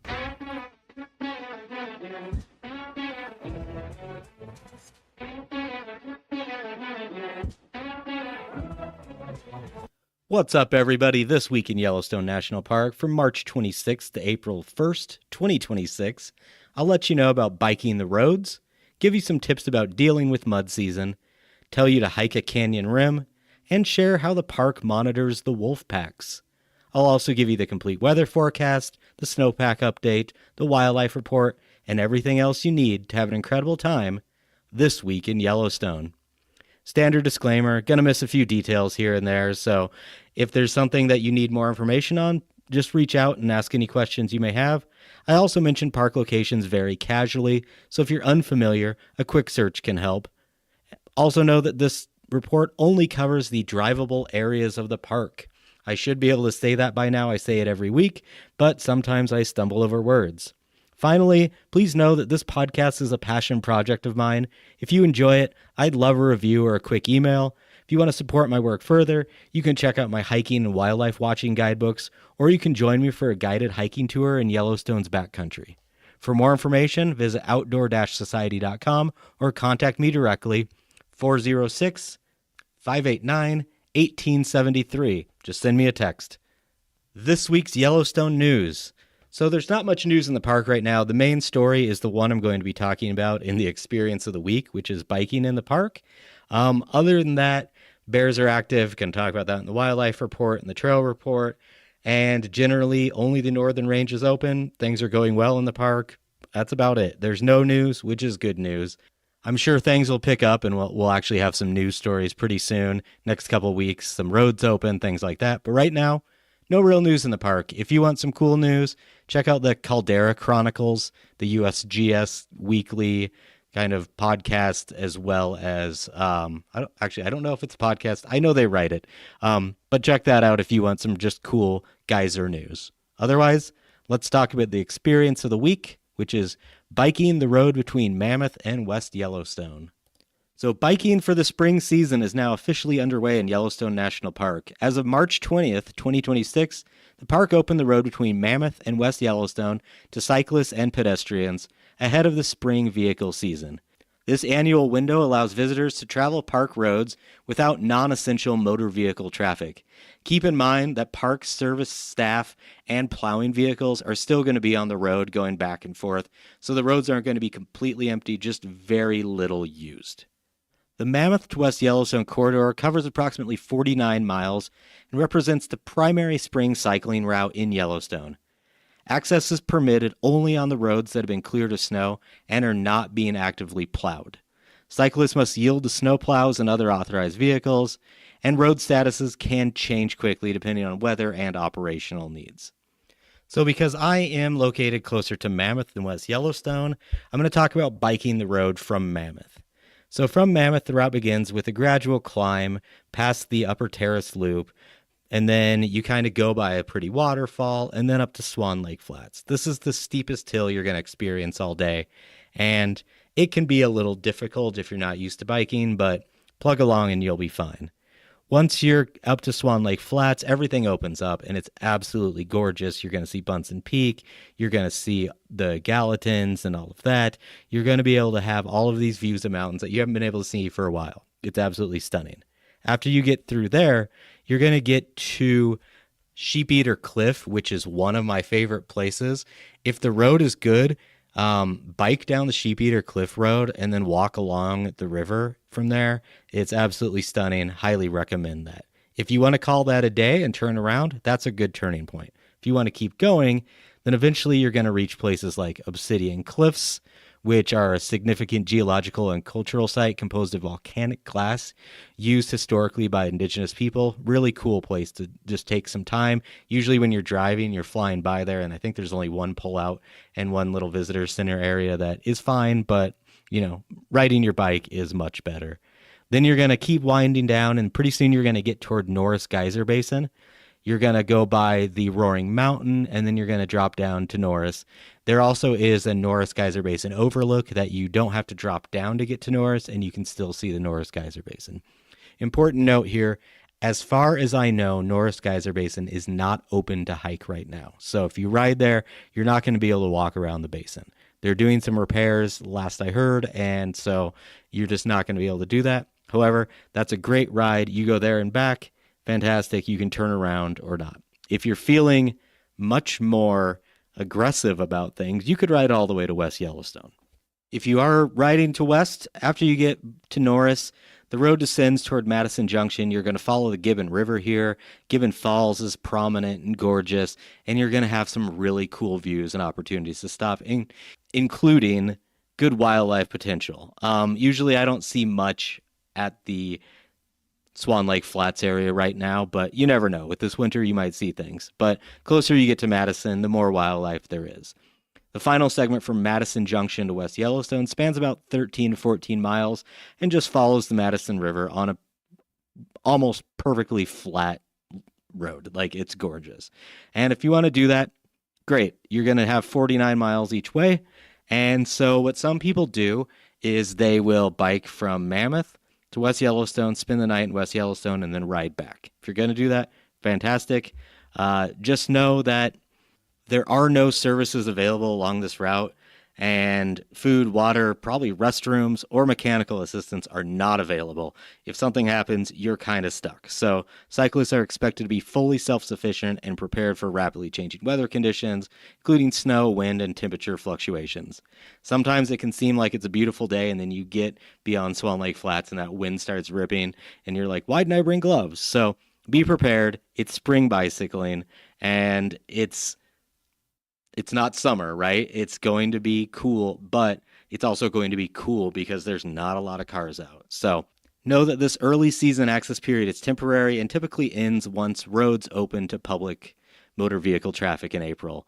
While you can still bike on the roads after the park roads open to vehicles, you're going to be sharing the narrow, winding roads with cars. So it's not necessarily ideal if you're not experienced with that. But right now, the Mammoth to West Yellowstone route provides a unique and special opportunity to travel a significant portion of the road system in a low-traffic environment. I've done this before. I absolutely love it. If you have a good bike, great. If you don't, there's places to rent bikes in West Yellowstone, or you can rent them at Dan Bailey's up in Livingston before you drive down to Gardner. This is a truly great experience, and if you love biking, like, just going through Swan Lake Flats and back, like to the Gardner River and back, is great. Like, highly recommend it. It's why it's my experience of the week. So do that, enjoy it, let me hear all about it. If you've done it before, what are some of your stories? Love to share those. My tip of the week: maneuvering mud season. So mud season has arrived in Yellowstone National Park. My boots have proven that after the last few hikes, so yay. If you're planning on hiking right now, this is something you need to be ready for. As temperatures rise and snow begins to melt across the park, trails are turning soft, saturated, and in many cases, deeply muddy and slick. Spring conditions always bring unstable trails. Snowmelt's gonna kind of impact the ground. We're also going to get some rain, and that doesn't drain very well. And the cold ground, even though it hasn't been like super snowy, the ground's pretty cold. And as that warms up, all of that combined just makes the mud pretty unbearable at times. Right now, that means many trails are a mix of mud, standing water, and lingering snow. It's really not uncommon to hit all three on a single hike. That's where footwear becomes critical this time of year. Waterproof boots are strongly recommended, and even then, expect them to get dirty and not have the greatest of traction. The trails are going to be slick, uneven, and occasionally submerged. Even the best traction boots in mud season in Yellowstone are not really going to help you on some trails. They will help you on others, so definitely have that. Also, gaiters are a useful addition. They help keep mud and water from getting into your boots. I highly recommend bringing trekking poles. They are a huge difference maker, especially when navigating in deeper mud or just dealing with trying to have any traction whatsoever. I'm saying traction a lot because traction matters. And all of this is important enough to say that in Yellowstone, the trails do not care what traction you have. I've been saying that a couple of times now, and I just want to stress that.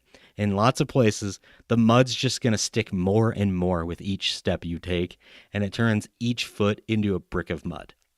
Sometimes the mud will just give, and you'll sink all the way in. I've been hiking with somebody, and their shoe popped off as they sunk in mud, and their shoe stuck in the mud and then filled with the mud that was overflowing, and we had to dig out the shoe. Not ideal. So everything you can do to avoid that, the better. So if you see deep mud, don't step there. Try and take good steps of where it doesn't look like the mud's going to be too bad. Also, timing your hike can help a lot. Early in the morning when temperatures are cooler, the ground is often more firm. As the day warms up, the mud warms up and trails soften very quickly. By afternoon, sections that were manageable in the morning can turn into thick, energy-draining mud. If you want the best conditions available, start early and end early. That's your best option. Route selection also plays a huge role. The lower elevation trails tend to melt out first, but they also tend to get muddy first. The higher elevation trails may still be snow covered, which can actually be easier to travel on than the deep mud, depending on the conditions. If you need help in deciding which is better, reach out to me, I can help you. Know that hiking on slopes of trails that are south-facing is going to be better than those that are north-facing, as they get more sunlight and they dry faster. Most of the south-facing trails I've been hiking recently are perfectly fine. The north ones, not so much. So you might need to adjust your plans once you see what conditions are actually like on the ground and just find something that has dried out a bit more. Again, if you need some suggestions, reach out to me, happy to help. Mud season also slows everything down. Distances take longer, footing is less stable, and energy use is higher. A hike that feels easy in August can feel much more demanding right now. Planning shorter routes and giving yourself extra time, very smart approach. There's really no way to avoid the reality of mud season in Yellowstone right now. If you want to hike, know that trails are messy, conditions are inconsistent, and your boots are not going to stay clean. But with the right expectations and preparations, it's still a great time to be out. If you embrace the conditions instead of fighting them, mud season becomes less of an obstacle and more of just another part of experiencing the park as it transitions into spring. This is a great time to hike. Just know it's not always the most fun, but it's beautiful out there. My random Yellowstone fact of the week: how Yellowstone monitors the wolves. Monitoring wolves in Yellowstone National Park is one of the most in-depth wildlife research efforts anywhere in the world. Ever since wolves were reintroduced in 1995, scientists have been tracking them in ways that go far beyond just counting how many there are. The goal is to understand how they move, how the packs function, how they hunt, and how they shape the ecosystem around them. A big part of that work starts with radio collars. Each winter, biologists capture a small number of wolves, usually from a helicopter, using either darting or net gunning, and then once the animal is safely handled, it's fitted with a collar that sends out location data. Some collars use GPS and transmit locations via satellite, sometimes multiple times a day. Others use VHF signals, which require researchers to physically track them from the ground or from aircraft. National Park Service says that there's about 30% of the wolves in a pack are collared, which is enough to give a clear picture of how that group moves across the landscape. Those collars are incredibly important. They allow researchers to map territories, locate dens, follow dispersing wolves, and even detect when a wolf has died if a collar stops moving. Over time, this has created one of the most detailed long-term data sets for any large carnivore anywhere. I should be clear and note that Yellowstone's wolf research is not just about technology. A lot of it still comes down to people in the field. The park's Wolf Project relies heavily on direct observations, especially in the northern range, where visibility is wide open. Biologists spend hours, often entire days, watching wolves through spotting scopes. They track pack dynamics, identify breeding pairs, count pups, and document behavior. These observations are critical for understanding how packs change over time and how successful they are from year to year. Aerial tracking is another major piece of the puzzle. That's aerial like air, not aerial like The Little Mermaid. Sorry, that made me laugh, so I wanted to say it. Researchers used fixed-wing aircraft to locate collared wolves across Yellowstone's massive landscape. You may have spotted some of the small planes flying in the park over the winter and spring. There was one just out the other day. They circle an area for a bit. And these are the research planes. These flights make it possible to quickly find packs, estimate group size, and track changes that would be hard to catch from the ground. When you combine these flights with GPS data, you get a much bigger landscape-level understanding of where wolves are and what they're doing. There's also a strong focus on health and genetics. When wolves are captured or one is found dead, scientists collect samples like blood and tissue. They're used to monitor diseases such as mange or canine distemper and to build genetic profiles of the individual wolves. That genetic work helps researchers understand relationships within packs, track reproduction, and measure genetic diversity over time. Studies from the USGS show that both disease and genetics play a major role in how stable the wolf population is in Yellowstone. I talked about how there was this distemper that kind of took out a lot of pups in the interior this year. That was all because these wolves are so studied. In recent years, non-invasive methods have become more common as well. Researchers collect scat and hair samples to extract DNA without ever handling the animal. Camera traps are also used, especially in the forested or harder to see areas where visual observation is limited. These tools help confirm pack presence, estimate population size, and monitor wolves that are not collared. One of the newer and more interesting tools is sound. Scientists have started using acoustic recorders placed along the landscape to capture wolf howls. By analyzing these recordings, they can estimate where wolves are, how many packs are in the area, and how they communicate across the territory. Thousands of howling events have already been recorded through this work, adding another layer to how wolves are studied. Researchers also spend a lot of time studying what wolves eat and how they hunt. Using GPS collar data, they can identify clusters, places where wolves stay in one spot for a while, which often signals a kill site. Biologists will hike to those locations to confirm what prey was taken, it's usually elk, and to better understand predator-prey relationships. Long-term research has shown that the prey availability, especially elk populations, has a major influence on wolf behavior and success rates. When you step back and look at just wolf monitoring altogether, it's not just about keeping track of numbers. It's about understanding the entire ecosystem. Movement, behavior, genetics, disease, and ecology all come together. And that's what makes Yellowstone such an important natural laboratory, and why the work being done here continues to shape how wolves are studied and managed across the world. You see a lot of studies about these wolves in Yellowstone. You see a lot of people watching them. That's because they're, this test case of how do you reintroduce wolves. Very important. They're being studied. They're being watched.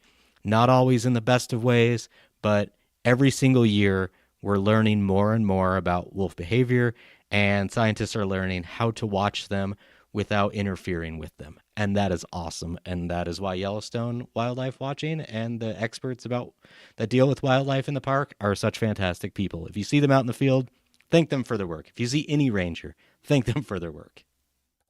The weather for the coming week. So as always, this is the best forecast for the week at the time of the recording. It could change. It might not. We'll see. But this at least gives you kind of an idea of what to expect. So let's start with Lamar Valley. On Thursday, the 26th, high of 43, low of 17. There'll be some rain in the morning. Then Friday, 51 and 24. Saturday, 56 and 29. Sunday, 58 and 34. Monday, 56 and 33, with a 72% chance of rain developing in the afternoon. Tuesday, high of 44, low of 28, currently a 65% of 2 inches of snow. And Wednesday, high of 44, low of 29, 64% chance of 1 inch of snow. The weather for Gardner, Montana, starting on Thursday, the 26th, high of 47, low of 21, maybe some rain in the morning. Friday, high of 55, low of 29. Saturday, high of 60, low of 33. Sunday, high of 62, low of 37. Monday, high of 59, low of 34, with a 53% chance about 1/10 of an inch of rain in the afternoon, evening. Then Tuesday, 47 and 30, 60% chance of 1 inch of snow. Wednesday, 45 and 32, 60% chance of 1 inch of snow. The weather for Cook City on Thursday, high of 39, low of 15, some snow showers in the morning, and those fade away. Friday, 47 and 26. Saturday, 52 and 30. Sunday, 53 and 35. Monday, 52 and 32, 75% chance of some rain or snow starting in the late morning, early afternoon. Tuesday, 43 and 27, 70% chance of 2 inches of snow. And Wednesday, 39 and 28, 65% chance of 2 inches of snow. So good through the weekend. Then Monday, Tuesday, Wednesday look to be wet, rainy, or snowy. So we shall see. Speaking of snow, here's the snowpack update. As of March 24th, the snowpack is around 85% of normal for this time of year. The eastern and northern ranges of the park are 102% of normal, while the western and southern sides are about 75% of normal. Last year on this date, we are averaging around 103% of normal, so we're behind where we were. This incoming snow and rain that looks like it's going to hit at the end of this week, like Monday, Tuesday, Wednesday, into next week, that's really going to help balance these numbers out after some warm weather. Road conditions. The only road open right now is the road between Gardner, Montana and Cook City, Montana. That's going to be the case for another couple of weeks. Please be aware that this road can close at any time due to inclement weather. For up-to-date information, call 307-344-2117 for recorded messages, or you can sign up to receive the Yellowstone road alerts on your cell phone by texting the number 82190 to the number 888777. Camping information. There's only one campground open in the park right now, and that's the Mammoth Campground, which is open year-round. Talked to somebody that camped there the other day. They loved it. They said that there's one other person in the entire campground. So if you want to camp, do it. It's great. That brings us to the wildlife watching update. So the biggest news right now is that carcass that I've been telling you about at Blacktail Ponds has had a grizzly on it. So that's cool. There are also wolves on it the other day. That's awesome. There's bears all around. I went hiking at Hell Roaring, and there were tons of bear prints out there. There's a carcass by Hell Roaring that wolves had been feeding on the day before, and then the grizzly came and was eating it the morning that I was there. Didn't know that at the time, so that was neat. There's been moose hanging around by the Floating Island Lake area, and also before you get to Hell Roaring, so between Mammoth and Hell Roaring, off in a little field. There's also been tons of bison moving back and forth. The pronghorn are entering the valleys. There's eagles all over. There is energy and excitement, and people have been seeing bluebirds in the park, and that's going to continue through this weekend for sure. So if you're going to the park right now, wildlife watching is awesome. There's been a lot of wolf sightings. If you drive back and forth, just drive out to Pebble Creek and back, and more than likely people will be watching wolves. They might be a few miles away, or they might be really close. It's just hit and miss right now. But animal activity is picking up. We're also looking at some bison that are dying as they just aren't making it through the winter, the older ones and stuff. So those are being preyed on by the wolves. And as The bison start birthing soon. You're going to see some breech births, things like that. So there's going to be some dead bison scattered about, which means that the predators or scavengers are going to be out there a lot more feasting. There have been tons of elk near the north entrance. There have been a couple foxes out near the northeast entrance. So if you're going into the park this week, like I said, your best bet is to drive back and forth. Get there early. By 10 or so, when it's warm like it has been, animal activity really drops down and then picks up later in the afternoon, evening. But the biggest news right now is that pullout by Blacktail Ponds is going to be packed because bears are feasting. Even before the bear came out, it was awesome. Like I said, the wolves were out there.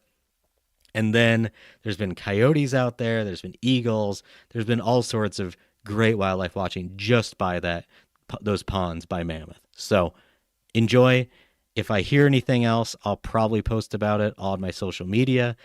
But if you need anything, just reach out to me. Happy to help. Oh, I also should mention that I have hiking and wildlife watching guidebooks available through my website, outdoor-society.com, or you can just message me, 406-589-1873, for a link. Happy to hook you up with those. Ebooks are only $10, and always happy to send those out. Trail alerts and updates. Right now, there's no official trail alerts this week. Those are going to resume in April, but bear sightings are becoming more common. Like I said, I followed some tracks. They were very fresh in the mud. It was kind of amazing, and I was super excited, and everyone else was like, oh, that doesn't sound good. But the bear wasn't anywhere near. There wasn't scat around or anything. But know that if you're on a trail right now, you're going to be dealing with mud, and there's a chance that bears and other wildlife is going to be out there. And when you're dealing with less than ideal trail conditions and wildlife, that can make for a very unfun day, especially because with wildlife near a trail, you're going to have to move around. That could mean going through a patch of snow that you're just post-holing in, through a bog where it's super muddy or anything. So head out there, be smart, be safe, carry bear spray, have it readily accessible, not in a backpack, and know how to use it. That brings me to my trek of the week. So the Yellowstone River Overlook Trail at the Yellowstone River Picnic Area is what I'm recommending this week, mainly because it's going to be mostly dry, it's going to be easy to hike on, and it's super scenic and awesome with some good wildlife potential and amazing scenery. So this is located just across the brand new bridge over the Yellowstone River, and as you're headed toward Lamar. The area is minimally signed, and the picnic area is home to one of the most underrated hikes in Yellowstone National Park. This is one of my most frequented trails in the park, this and Hill Roaring probably. No matter what the season, I like to go to this. I'm recommending it this week for two reasons. One is the hike is snow-free. The other is that it's short and relatively easy, and one that never disappoints. It's best known for showcasing the unique geology and sweeping views of the canyon, river, and mountains of the Northern Range, making it kind of the perfect half-day jaunt. Not only will the views just absolutely wow you, but you may see bison, bighorn sheep, eagles, migratory birds, pronghorn, who knows. The only real difficulty right now for this trail is the start. And that's because the picnic area is currently closed. You may be able to park at the pullouts nearby and hike up the trail, but that privilege could be ending any day, especially once the construction crews return to finish the picnic area remodel. So if the pullouts nearby are closed, you'll have to hike this trail from the Specimen Ridge Trail west trailhead. That's just a mile or so east of the picnic area. To do this version of the hike, you'll follow the Specimen Ridge Trail to the junction, which is about a mile in distance. Please be aware that large herds of bison often frequent the first 3/4 of a mile of this trail, the Specimen Ridge Trail west, and that's going to require you to walk far around them, off trail, sometimes uphill. If this isn't something you're comfortable with, do not attempt it. From the junction, turn right and follow the canyon rim as far as you wish. Make sure you wander around here and take in the views. The side of the Yellowstone River from this trail is truly gorgeous. Once you're at the ridge, I say go at least to the bend of the river by Bumpus Butte, which is about 1.2 miles from the region. The path here isn't complicated, and right now the main source of having to do any sort of a detour is going to be because of mud, bison, or bighorn sheep. Stay on the canyon rim when you're hiking, and you're going to recognize Bumpus Butte that I mentioned because there's going to be steam coming off the base, and it's directly across from Calcite Springs, a popular place as you're headed up toward Tower. This is usually where I recommend people turn around, as it gets pretty all the way to the picnic area, but if you do this, you're fine. Just sit and enjoy the views. There's some rocks by that Bumpus Butte area, and I usually have lunch there. I watch animals. The marmots are going to start coming out any day. There's little wildflowers that are popping out. There's birds flying overhead. And it's honestly like right now, I love this trail. I love the energy here. I think you'll love it too. And it's not too bad. If the parking area near the picnic area is open, then it's about the same amount of distance, but you're just going to be hiking up a hill to start, then following the canyon rim. The river's going to be on your right, and then you're going to get to Bumpus Butte. If you get to Bumpus Butte, hike all the way up, though, until you get to the junction. The view at the junction is one of my favorite little gems of this that not everybody does. All right, that is the end of this week's episode. In the next episode, I'm going to return with all the information you need to have a good week in the park, including the wildlife, weather, and trail updates. Until then, book a tour with me, pick up a guidebook of mine, and happy trails.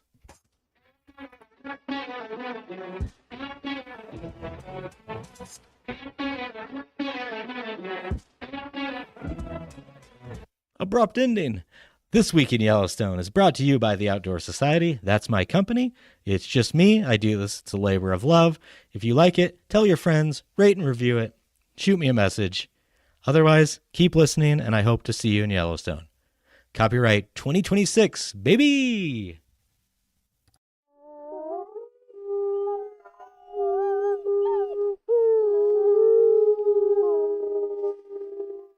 From Yellowstone National Park, this is what we do. I'm Jake Frank.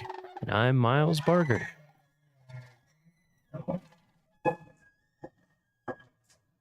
Miles, how's it going?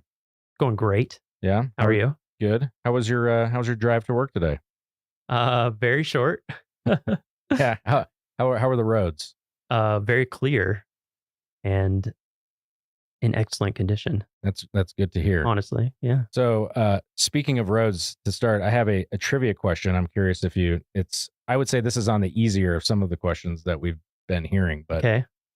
Do you know how many miles of road are in Yellowstone National Park? 475? That is very close. 452, I think, is the number that I've been given from facilities in some of the reports that I've read. But yeah, 450 plus. And that's roughly the distance between like DC and South Carolina, Charleston, as the crow flies. So it's like multiple states. So it's a lot of roads that are in the park that we maintain in harsh conditions. In harsh conditions, on a volcano, no big deal. Yeah, yeah. So yeah, it's either burning the road away or it's frozen and under snow, or both. Or both. Yeah, for many. And so to talk a little bit about that, I think when people come to the park, they just drive on the roads. You kind of take that for granted, but there's a lot of work that goes into keeping those up to date. So today we're joined by Brian Batzloff. He's the engineering equipment operator supervisor for the special projects crew. Did I get that correct? You got that correct. All right. Well, Thanks for joining us. Thank you. Yeah. How are you Thanks doing for today? having me. Good. Yeah. How was your drive to work today? It was wonderful. Yeah. And when the roads are in bad shape, and you're like, man, that pothole, like what happens in your mind when you're driving and you hit a pothole? I try to figure out why it's there. Who do I need to call to get this fixed? Exactly. Yeah. So, we'll go ahead and get started. When and where did you get your start in the National Park Service? Here in Yellowstone, actually. I started, got my first job here in 1998. I was a carpenter's helper in the carpenter shop here in Mammoth. And then that was my last year of college. And then I went back to school, tried out some telecom work for a little bit in Atlanta, Georgia, and then decided I wasn't a city person. So I came back here. My family's from the area here right outside the north entrance. So I'm actually a third generation to work here in Yellowstone. Oh, that's awesome. My dad and my grandfather both worked up here in the park. Actually, my grandfather's on both sides. What? Whoa. Wow. So what jobs did they do? So my grandfather, ironically, he at one time held my position for a short time, which is, I didn't know that until recently when I was going through some of my dad's stuff, and I actually found his old nameplate from his door on there. So I have it in my office now. Oh, that's actually super cool. too. But no, he came, I believe in the 50s, shortly after World War II, after he got out of there. And he came with his uncle to Yellowstone and started his career out in Grant Village, and then kind of worked his way into Mammoth here. And then I think when he retired, he was the foreman for the carpenter shop. Awesome. And you mentioned him working at Grant Village. You are on special projects that's based out of Mammoth. Yep. Have you worked at other areas in the park? My first full-time position at Yellowstone was out at Old Faithful. And I was a heavy equipment operator out there for about a year. And then an opening came back with special projects, and they actually approached me for a lateral transfer for that position. So between the job that you currently have and that first job, you mentioned that you had some movement in there to get where you currently are. Can you walk us through all the variety of jobs that you've had? So, like I said, my first year I was in the carpenter shop as a carpenter's helper, and then had that year where I was down trying to do the telecom stuff in Georgia. You're Rumspringa. Yeah. And then when I came back, I actually applied for a labor position with special projects. And when I got that job, I enjoyed the work. And so I just tried to take in as much as I could with the job and everything, and saw what I could do. And then my next position with them was a seasonal truck driver, motor vehicle operator for them. And then eventually when I was able to get on at Old Faithful as a heavy equipment operator, and then transferred into Mammoth, then worked my way up to be the work lead for special projects. And then here probably 3 years ago, I was hired as a supervisor for special projects. Awesome. Yeah, it's really cool. Like a lot of the jobs in the Park Service, this is like a theme that we've noticed, I think, is that people need to move around a lot to kind of, have to find advancement. But Yellowstone, because it's big enough, that there is also that opportunity for a lot of people, that there's more linear ladder opportunities here than other parks. Like a lot of times it's just, you might be the only heavy equipment operator and it's at a certain level. And if you want to promote, you got to go somewhere else. That's correct. So yeah, that's cool to hear. Do you have a typical day? And I know that there's seasons, sure. But for us, there's really not a typical day. I mean, we have our big projects, our large projects in the summer, which consist of paving projects and chip sealing projects, which are road maintenance that we have to do every year, certain sections of the road. But, there's always the stuff that comes up, and that seems to be a daily occurrence, especially with the higher visitation and use and everything. We see more and more stuff that actually wouldn't normally, be there as far as that goes.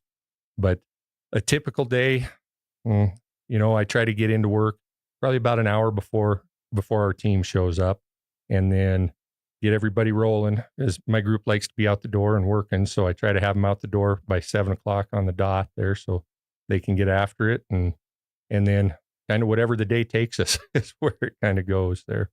So if not a typical day, do you have typical seasons of the, you mentioned a summer season. So what sort of projects do you guys do in different times of the year? So for the summer season, like I just mentioned, basically the chip seal and the paving projects. And unfortunately, it's the time where we hinder the most with the public and the visitors.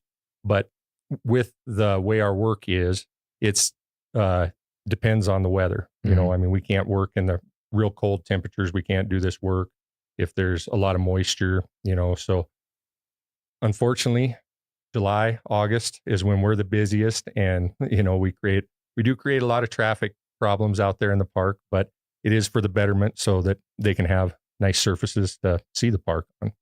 And then in the fall, we start winding down a little bit, and we actually start gearing up for spring opening, for opening the park in the spring, because that is it takes us about 3 months to do all of our plowing. We start to open the park after snowmobiles in March, the first week of March. And we typically don't get done until usually it's Memorial Day weekend is what we shoot for, but the first week of June, a lot of years. Wow. And that's because we have to cover also the Beartooth Highway, which is outside the park, but it's 11,000 almost, yeah, about 11,000 feet, I think, is the elevation up there. So there'll be snow 30, 40 feet deep up there in early June. So, for somebody who's interested in, getting into this line of work, is there a skill set or something that that is the most important to have for someone like a yourself? lot of it's just you got to be willing to work hard, and put in the time, because our groups put in a lot of time. We use a lot of project money, so in the summertime we have the ability to have overtime, and it takes the overtime to get these jobs done. But it'll be typical when we're on our projects. We'll work 12, 13, sometimes 14-hour days, 5 to 6 days a week if we need to, for 2 or 3 weeks at a time. And then, as we jump to the next project. So you've got to be willing to, put the time in and everything, but it pays off in the long run. So speaking of overtime, I know that your crew was responsible for when we had the flood in June 13th, 2022, you guys were basically the first responders, more or less, to the road that is now paved. Like, it was an old dirt road. What, your crews did that? Like, how much time and effort did you guys, oh man, that seems like you worked around the clock. Just is my memory. Just about. We were, we started. For people who don't remember, for people who don't remember the flood, the one developed road between headquarters and the rest of the world basically just got wiped out. So I remember you guys were on it. Seemed like instantly. Yeah, they gave us the okay. I can't remember the exact date. I believe it was 2 days after, and we needed to get the old wagon road from Mammoth to the north entrance in Gardner shaped up to where we could get access, because basically Mammoth was cut off, to everything. And at one point, both Gardner and Mammoth were cut off to everywhere, because Highway 89 was also flooded out at Yankee Jim Canyon. And so, we started on, and, talking with Cam and everything, it's like, do what you got to do to get it done. So we started on 14 hours a day, 7 days a week. And we just hammered it out until they kind of got things in place to have a contractor come in and kind of take it the rest of the way to final completion. But yeah, you guys crushed that. Thank you again for all of that. No problem. Us that live in Mammoth, I think we can't thank you guys and your team enough. That was really awesome. I couldn't believe how fast it was. Yeah. I mean, just if anyone had been on the OGR before that, it was basically like, if it rained a little bit, you couldn't ride a bike. It's ice. Yeah. I mean, it wasn't ice, but it was just the way the dirt is around here. It was just so slippery. And so to see it go from that to passable in a passenger car, you definitely wouldn't recognize it now. If, you wouldn't realize what was under there before. It's amazing. For sure. Yeah. So, what's your favorite part of the job? Yeah. That's kind of a tough question. I mean, there's a lot of things. Of course, when you've worked here as long as I have, there's so many different things you could jump into. But I just like,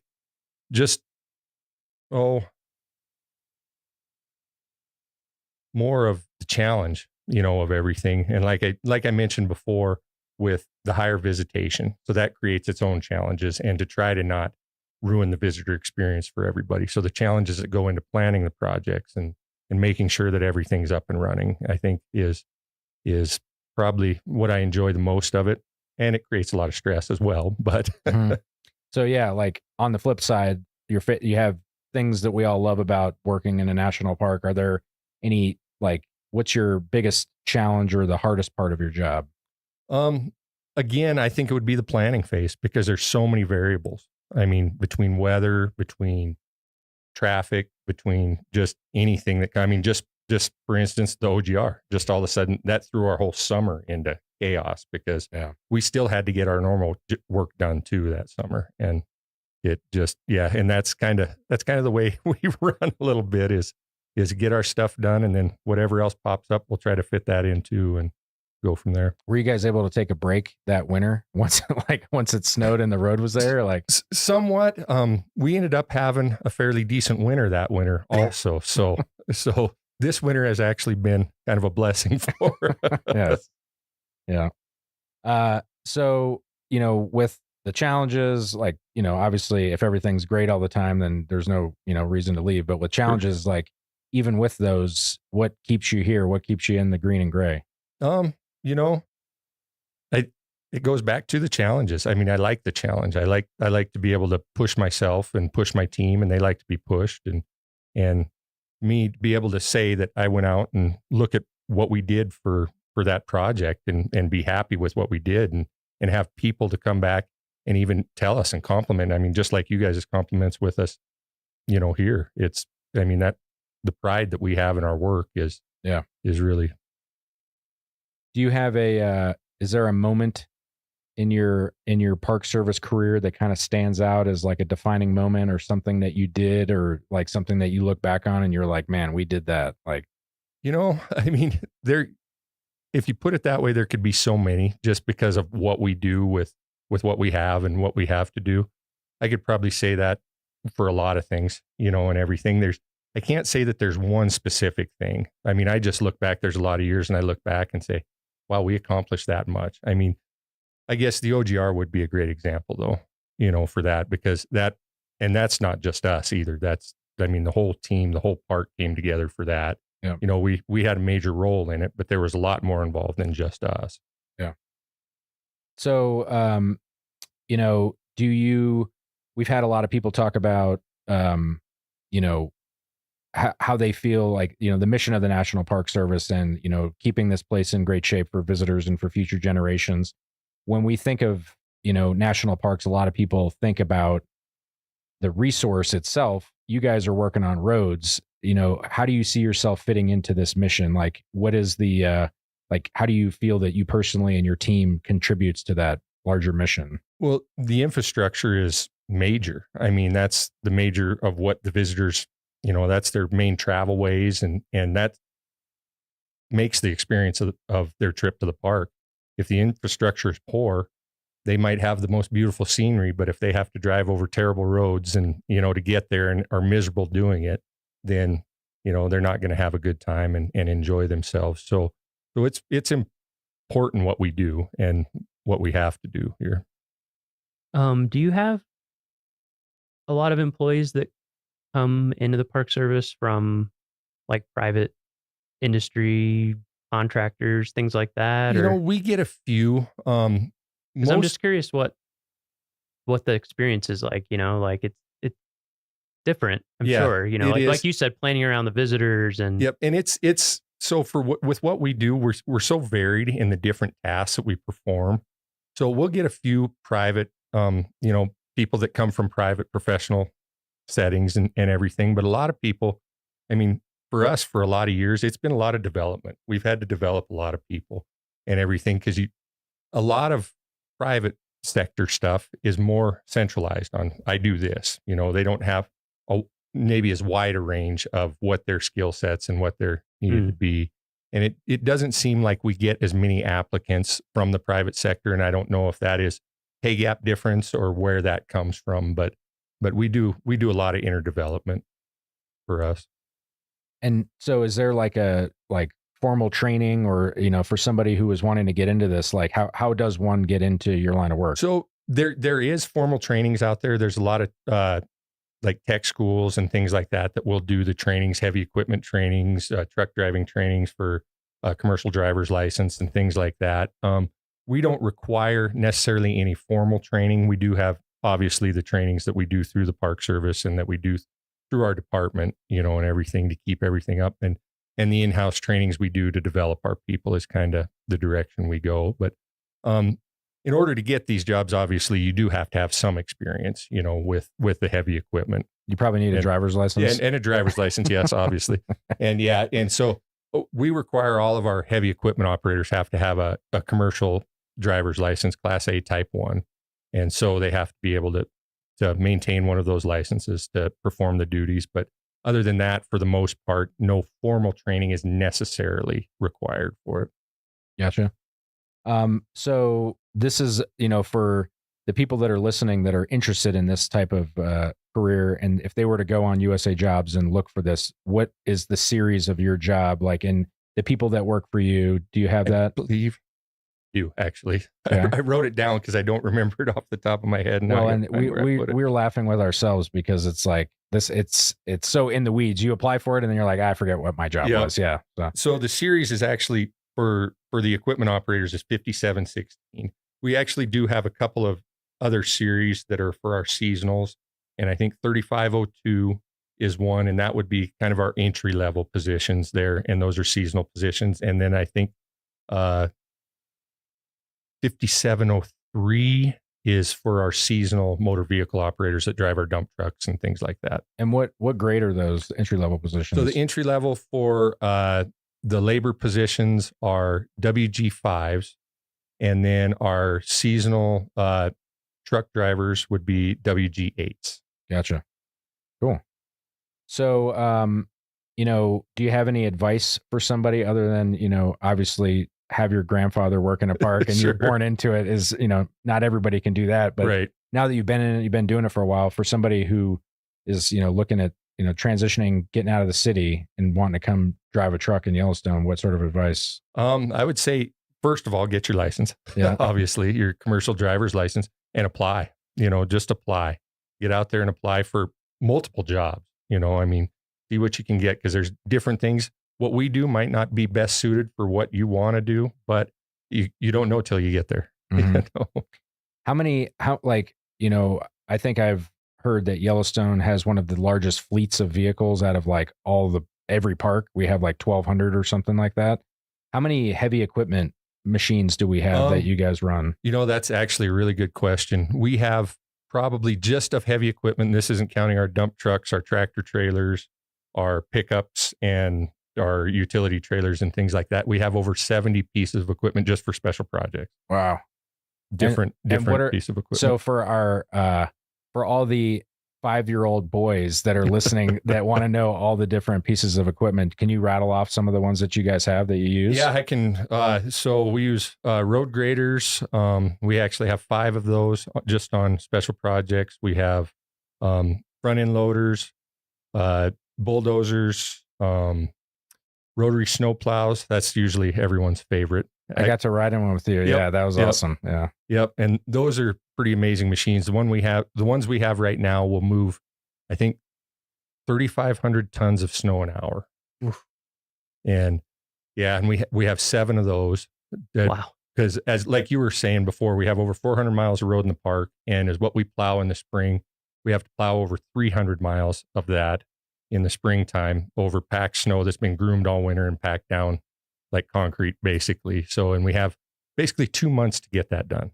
Yeah. So, Yeah, that's crazy. Have you seen the operation before, Miles? Like, have you ever seen like in person? I haven't seen the full operation. I was just wondering I've seen pictures, but I was wondering what the full cadre of vehicles is. It's pretty, if you get a chance, I think if you can look on YouTube and look up Minute Out in It. Yep. I think is what it's called. And that gives a pretty good show. It's a pretty good video of most of the equipment working. And that's our park plowing here, which that operation is a little different than when we're up on the Beartooth Pass, because snow conditions are a little bit different. But in that operation, we have one grader that has a V plow on the front of it, and we hook 2 bulldozers to the front of it, and we have to pull it through the snow, Whoa. break up the snow. Yeah, it's crazy. That's wild. Yeah. And then you got the cleanup crew that comes in behind Yep. and widens and widens everything out with Do you have a mechanic with you? We run 2 mechanics with us the whole time out Wow. there. And then we have 2 actually separate rotary plows that run in the areas when they get out in the park. So they'll split off from the main crew and they'll work in the areas, and they'll have a mechanic with them so that we can open up the areas while we're still opening the roads. Yeah. It's so I've been had amazing. when my first year here, I came after winter and it was the spring plowing, and I had the opportunity to go out. I think we were at Lake, right? Yep, It's we like were in that between Lake and Grant. Yep. Yeah, and Brian was running the rotary plow, and just like it like hucks snow forever. It's really cool to see that. And then I think 2 winters ago, I went up to the Beartooths, and it was like a lower snow year, but it still was like a 35-foot wall of snow. What's the name of that big famous curve? They call it the bar drift there. Yeah, and I don't know the full history on it, but it has to do with years ago, back when the state of Montana and the state of Wyoming would meet, because the state of Montana plows the Montana side, and then we take care of the Wyoming side. They would meet up there, and then they would cut a bar into the snow out there in June or whatever, and then the town of Red Lodge would come up and they'd have a big party. And I believe, I'd have to look this up to get verification, but I believe there's some pictures out there. At one time, they even had an elephant up there. which is so random. Yeah, it's really like just unbelievable to see that operation. And again, that happens in closed areas. Like it's just another thing that happens behind the scenes. You drive through construction in the summer, but you're not driving through the plow operations. Right. And so yeah, that's like a huge thing and the schedule that you keep.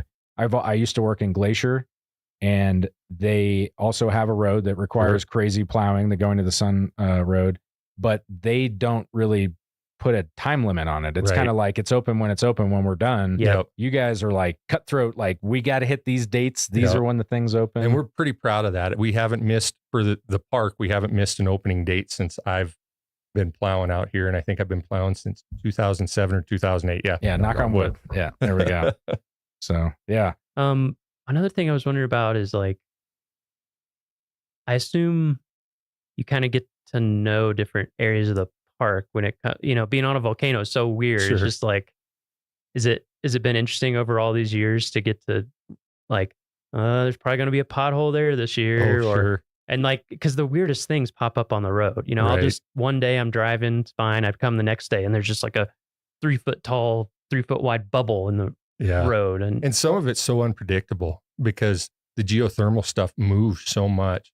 I mean, there could be an area that you've never had problems with before, and all of a sudden an issue pops up, and it's, I mean, I think Jake was kind of saying before, we built roads on a volcano. What's not a volcano, we're on high mountain slopes or over swamps. So we don't have the most ideal areas that our roads corridors are built on. Yeah. And I hadn't thought too about the increased visitation, and also like vehicles just keep getting bigger. Right. Yeah. Like RVs are bigger. And then a lot of electric vehicles are really heavy. Yeah. Like it's amazing sometimes when I read the weights on these things. I'm like, whoa, 7,000 pounds for a normal size pickup or something. I hadn't thought about that, but yeah. So before we go, one of the last things that we like to ask everybody is, it doesn't have to be work related. I mean, if it was, then that's great. But do you have a favorite story of, in a national park, whether vacation or on work time, just like something where you're like, man, this is such a cool thing that I'm a part of that I get, probably, and it's not really a story because it encompasses a few years of time, but I was able to actually, when my dad's last few years here, I was able to work beside him a little bit. He worked in a separate crew. He worked for the North District maintenance crew at the time, but I was able to work alongside him on a lot of projects and stuff his last few years before he retired. So that's pretty amazing when you look at the scope of what the Park Service entails and everything. Yeah, that is pretty cool. Did you guys have a father-son friendly competition going on whose work was the best? Oh, there's always that. Yeah. I mean, whether it's even now. Yeah. So, that was awesome. Thanks for joining us today. I don't know, Miles, do you have any other things you'd like to ask?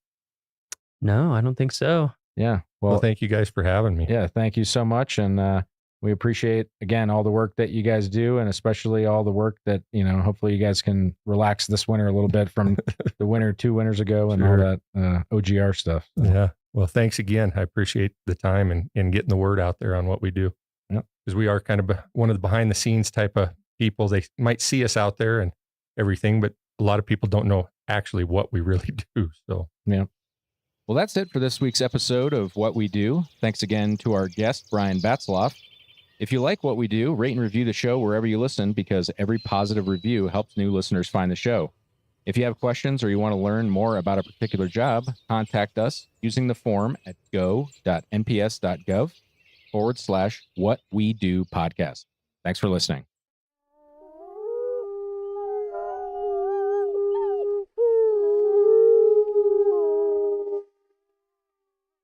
From Yellowstone National Park, this is What We Do.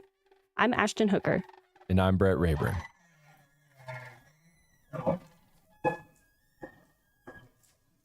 Hey, Brett. Hey, Ashton. How's it going? I'm good. How are you doing today? I'm doing awesome. Good. It's getting close to lunch, so my stomach might rumble a little bit here. But mine is seriously rumbling as well. I hope you can't hear it. Yeah, I have this big lunchbox behind me. I'll try not to rummage in it too much. So we'll see. Well, today we have Addie Falgu, who is a park guide here in Yellowstone. We're going to talk to her a little bit more about her job and what it's like. And so as a park guide, if you're a visitor to Yellowstone, you might see them out and about either in the visitor center, roaming park trails, park guided walks and talks, things like that. And so along those same lines, we have the Junior Ranger program, and it's pretty popular. Yes, you can I've get heard it of in it. a bunch of different parks, Yellowstone as well. So my question for you, do you happen to know how many Junior Ranger badges are awarded here in Yellowstone?